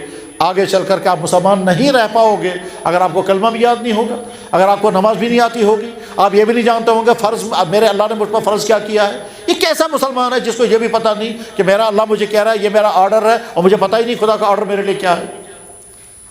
ہم جب کسی سکول کو جوائن کریں گے تو ہم کو وہاں پوچھنا ہے نا سکول میں کیسے مجھے رہنا ہے۔ ہم جب کسی ہسپتال میں ایڈمٹ ہو جائیں گے تو ایسا ہسپتال کے رولز فالو کرنے ہیں، اور ہسپتال کے رولز فالو نہیں کریں گے تو رہیں گے کیسے ہسپتال میں؟ کسی بھی انسٹیٹیوٹ میں، کسی بھی ادارے میں، کسی بھی جگہ پر، کسی بھی کمپنی میں جب انسان جاتا ہے تو وہاں کے رول فالو کرنے ہوتے ہیں۔ سیم اسی طرح سے اس دنیا میں ہم آئے ہیں، یہ دنیا اللہ کی بنائی ہوئی ہے، اللہ کے رول فالو کرنے ہیں، تو اللہ سے پوچھنا ہے، اپنے دین کو سیکھیں، اپنے والدین سے کہیں جیسے آپ ہمیں پڑھانے کی فکر کر رہے ہیں ماڈرن ایجوکیشن، اسی طرح سے میرے دین کے پڑھانے کی فکر بھی کریں، چاہے اپنے امام صاحب سے، چاہے مکتب کے ذریعے، چاہے اپنے دین پڑھیں۔ نمبر 2، جناب رسول اللہ صلی اللہ علیہ وسلم کا کیریکٹر اس دنیا میں تمام دنیا کے انسانوں کے لیے رول ماڈل ہے۔ جوانی کا کیریکٹر آپ کا کیسا تھا؟ بحیثیت بزنس مین آپ کا کیریکٹر کیسا تھا؟ بحیثیت ہسبینڈ آپ کا کیریکٹر کیسا تھا؟ بحیثیت رولر آپ کا کیریکٹر کیسا تھا؟ دشمنوں میں آپ رہے آپ کا کیریکٹر کیسا رہا ہے؟ تو اس کے لیے ضروری ہے کہ ہم سیرت کو پڑھیں، اس کے لیے ضروری ہے کہ ہم سیرت کو پڑھیں۔ تو سیرت کو پڑھتے ہوئے آپ دیکھیں گے آپ جوان ہیں تو آپ دیکھیں گے محمد رسول اللہ جوان تھے، آپ کے نگرانی کرنے والا کوئی نہیں تھا، تو آپ نے اپنی جوانی کو برے کاموں سے کیسے بچایا؟ تو بس ویسے اپنے آپ کو بچائیں۔ پھر آگے چل کر آپ کی شادی ہوگی تو اب آپ کی نئی لائف شروع ہو رہی ہے۔ محمد رسول اللہ صلی اللہ علیہ وسلم نے نئی زندگی شروع کی تھی، کون سی؟ فیملی لائف، ہسبینڈ اور بیوی کی زندگی۔ تو آپ کا رویہ اپنی بیوی کے ساتھ کیسا ہے؟ وہی ایسا آپ کا رویہ ہونا چاہیے۔ آپ آگے چل کر کے یا بزنس مین ہوں گے یا کسی ملازمت میں ملازم ہوں گے، چاہے دفتر، کسی بھی دفتر میں، چاہے آپ پولیس میں ہوں، چاہے ایجوکیشن میں ہوں، چاہے ریونیو میں ہوں، چاہے کسی بھی ادارے میں ہوں، جہاں بھی ہوں، آپ کے ہاتھ میں ایک کام آ گیا، یہ کام آپ کے پاس امانت ہے۔ چاہے آپ چپراسی ہیں، گیٹ کیپری آپ کے پاس امانت ہے، چاہے آپ افسر ہیں، وہ کرسی آپ کے پاس امانت ہے، چاہے وہ اونچے درجے پر ہیں یا نچلے درجے پر ہیں، یہ آپ کے پاس امانت ہے۔ محمد رسول اللہ صلی اللہ علیہ وسلم کے پاس بھی عہدے تھے، آپ مدینے کے سربراہ بھی تھے، آپ فوج کے سربراہ بھی تھے، آپ مدینے کے قاضی بھی تھے، آپ مدینے کے استاد بھی تھے، آپ صحابہ کے لیے استاد بھی تھے، فیصلہ کرنے کے لیے جج بھی تھے، ایڈمنسٹریشن کے لیے ایڈمنسٹریٹر بھی تھے، یہ سارے پہلو آپ کی زندگی میں تھے، تو آپ ان کو اپنا رول ماڈل بنائیں۔ انہوں نے حکومت کو اپنی ذات کے لیے استعمال نہیں کیا، انہوں نے حکومت کی کرسی کو اپنا گھر بھرنے کے لیے استعمال نہیں کیا۔ ان کا کام عالم تو یہ کہ حضور کے گھر میں 12 لاکھ مربع میل پر جناب رسول اللہ صلی اللہ علیہ وسلم کی حکومت چل رہی تھی اور حضور کے گھر میں کھانا نہیں تھا۔ حضور دنیا سے اس حال میں رخصت ہوئے ہیں کہ ازواج مطہرہ کے پاس کھانا نہیں تھا اور اللہ کے نبی دنیا سے رخصت ہو گئے۔ آپ نے کوئی بیگ بیلنس نہیں رکھا، آپ نے اپنے گھر میں کوئی حکومت کی چیز نہیں۔ 12 لاکھ، عراق سے لے کر کے شام تک پورا خطہ حضور کے کنٹرول میں تھا اور نبی کی حکومت چل رہی ہے، مگر نبی کے گھر میں فاقہ تھا۔ دنیا کے تمام انسان توجہ کے ساتھ ان تک اگر پہنچے، کیا دیکھیں کہ محمد رسول اللہ کا کیریکٹر یہ ہے۔ ہمارا معاملہ تو یہ، ہم کو چھوٹی سی کرسی ہاتھ آتی ہے، اس کا فوراً استعمال کرتے ہیں اپنی تجوریاں بھرنے کے لیے، سکنڈل بنانے کے لیے، لیکن محمد رسول اللہ صلی اللہ علیہ وسلم کی شخصیت یہ تھی۔ بخاری میں حدیث موجود ہے، حضرت عائشہ فرماتی ہیں اللہ کے نبی علیہ السلام نے اپنی زرہ یہودی کے پاس بند رکھی تھی تاکہ ہم کو راشن مل جائے، وہ زرہ چھڑا نہیں سکے۔ قبض رسول اللہ صلی اللہ علیہ وسلم، اللہ کے نبی دنیا سے رخصت ہو گئے اور ان کی زرہ یہودی کے پاس بند تھی، وہ چھڑا نہیں سکے کیونکہ ہمارے پاس کھانا نہیں تھا۔ تو گھر میں راشن لانے کے لیے آپ نے اپنی زرہ بند رکھی اور گھر والوں کے لیے راشن لایا۔ کب؟ جب حضور حکمران تھے، عراق سے لے کر کے شام تک اس پورے خطے کے 12 لاکھ مربع میل اسلامی مملکت تھی، اس پہ حکمرانی چل رہی ہے اور گھر میں کھانا نہیں ہے۔ تو حضور کی سیرت کو پڑھیں، میں سمجھا رہا تھا یہ، حضور کی سیرت کو پڑھیں، آپ کو سمجھ میں آ جائے گا محمد کے جوان کیسے تھے۔ میں اپنی جوانی ویسی بناؤں گا۔ تو دین سیکھیں، قرآن پڑھیں، نمازیں سیکھیں، سیرت کا مطالعہ کریں اور اچھی طرح سے مطالعہ کریں، اور اس کے بعد پھر آپ اس وقت جو بھی تعلیم پڑھ رہے ہیں اس تعلیم میں قابلیت پیدا کریں۔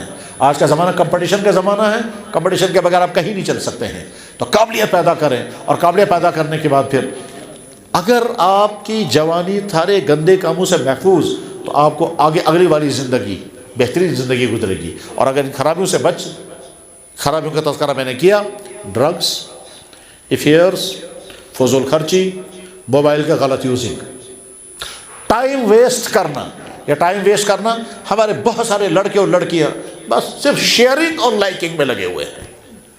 اس شیئرنگ اور لائکنگ سے ملنے والا کچھ نہیں آپ کو ملے گا وہ جو آپ کمائیں گے۔ آپ نے بہت اچھا ویڈیو دیکھا، اب آپ شیئر بھی کر رہے ہیں، لائک بھی کر رہے ہیں، تو آپ کو کیا ملے گا اس سے؟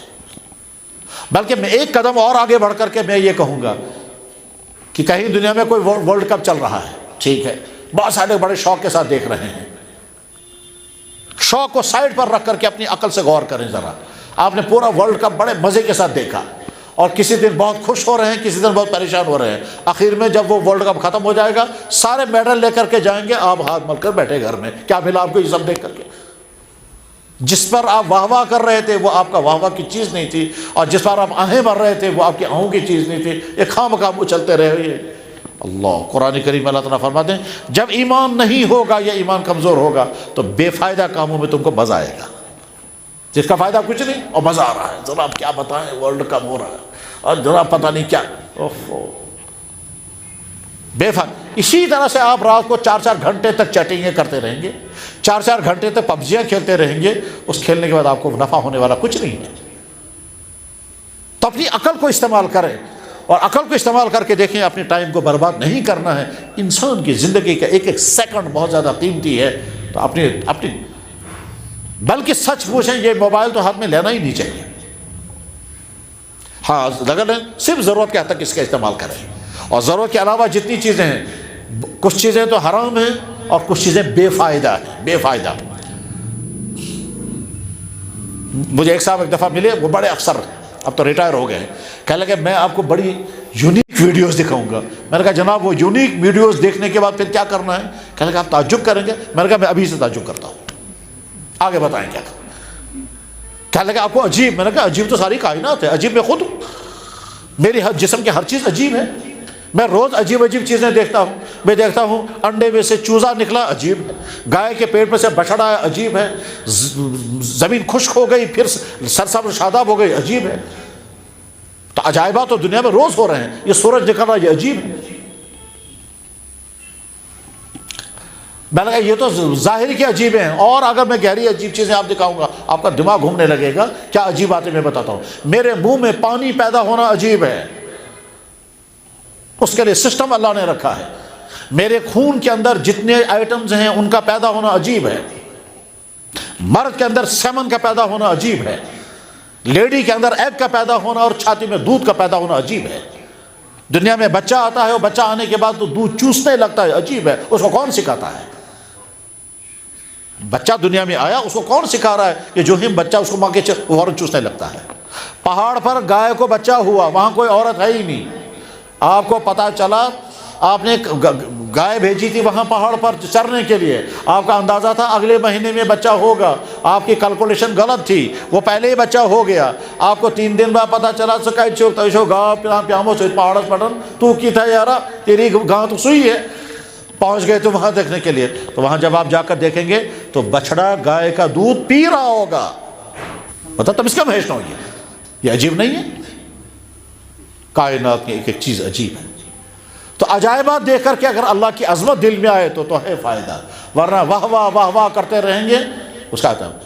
میں کبھی کبھی میڈیکل پڑھنے والوں سے کہتا ہوں تم لوگ انیٹمی پڑھتے ہو، اللہ کی قدرت کو ذہن میں رکھ کر کے پڑھو، تم کو اللہ کی معرفت کا دروازہ کھلے گا۔ تم لوگ باٹنی پڑھتے ہو، باٹنی پڑھو، تم ضرور پڑھو، مگر اللہ کی قدرت کو ذہن میں رکھ کر کے پڑھو، تمہیں پتہ چلے گا کہ درختوں کی زندگی کیا ہے، اور وہ درخت جو ہیں وہ کاربن ڈائی آکسائڈ کیسے کھینچتے ہیں، پھر کاربن ڈائی آکسائڈ کو کیسے وہ کنورٹ کرتے ہیں آکسیجن میں، پھر آکسیجن اپنے لیے کتنا جمع رکھتا ہے اور باہر کتنا آکسیجن پھینکتا ہے، پھر وہ آکسیجن جنریٹ کیسے ہوتا ہے، پھر وہ بیلنس کیسے ہوتا ہے۔ کاش تم سائنس کو پڑھتے اللہ کی قدرت کو سمجھنے کے لیے، تو اللہ کے دروازے کھل جائیں گے۔ تم آسٹرونومی کو پڑھو اللہ کی قدرت کو جاننے کے لیے، سولر سسٹم، گلیکسیوں کا سسٹم، پھر ستاروں کا نظام، اور اس کے بعد پوری یونیورس، اور یونیورس میں کائنات کا گھومنا، پڑھو اور اللہ کی قدرت کو سمجھو۔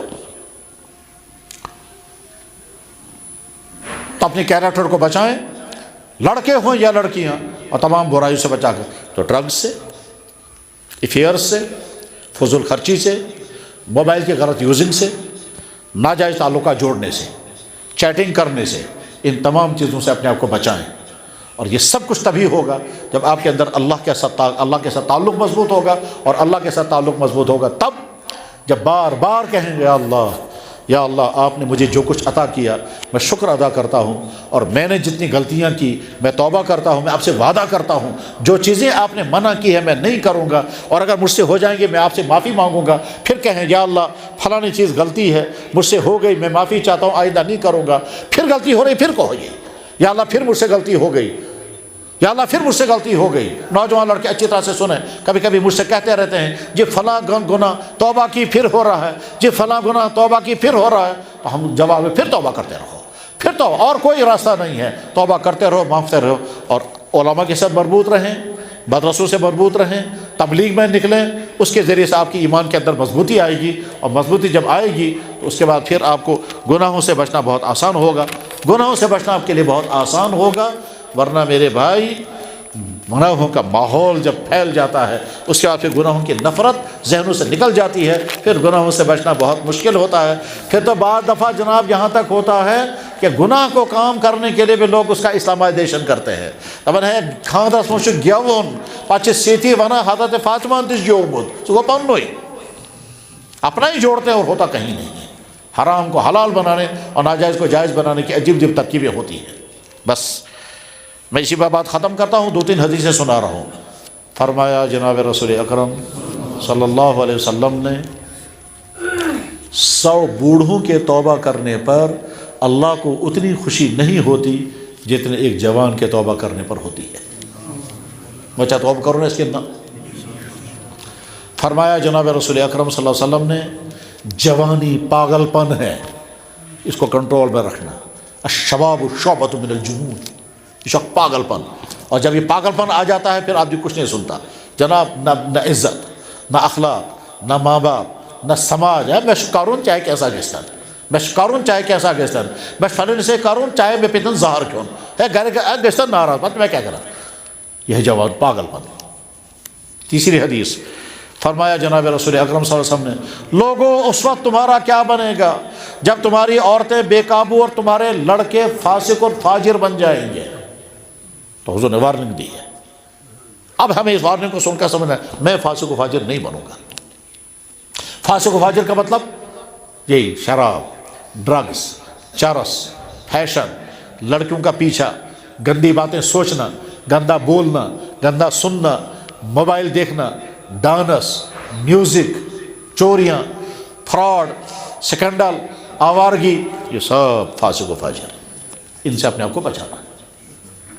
فرمایا جناب رسول اکرم صلی اللہ علیہ وسلم نے دعا کرتے ہوئے یا اللہ ایسی اولاد سے مجھے بچانا جو اولاد میرے لیے وبال بن جائے، تو تم طے کرو کہ ہم وہ جوانی نہیں گزاریں گے جس کے نتیجے میں ہم اپنے ماں باپ کے لیے وبال بن جائیں۔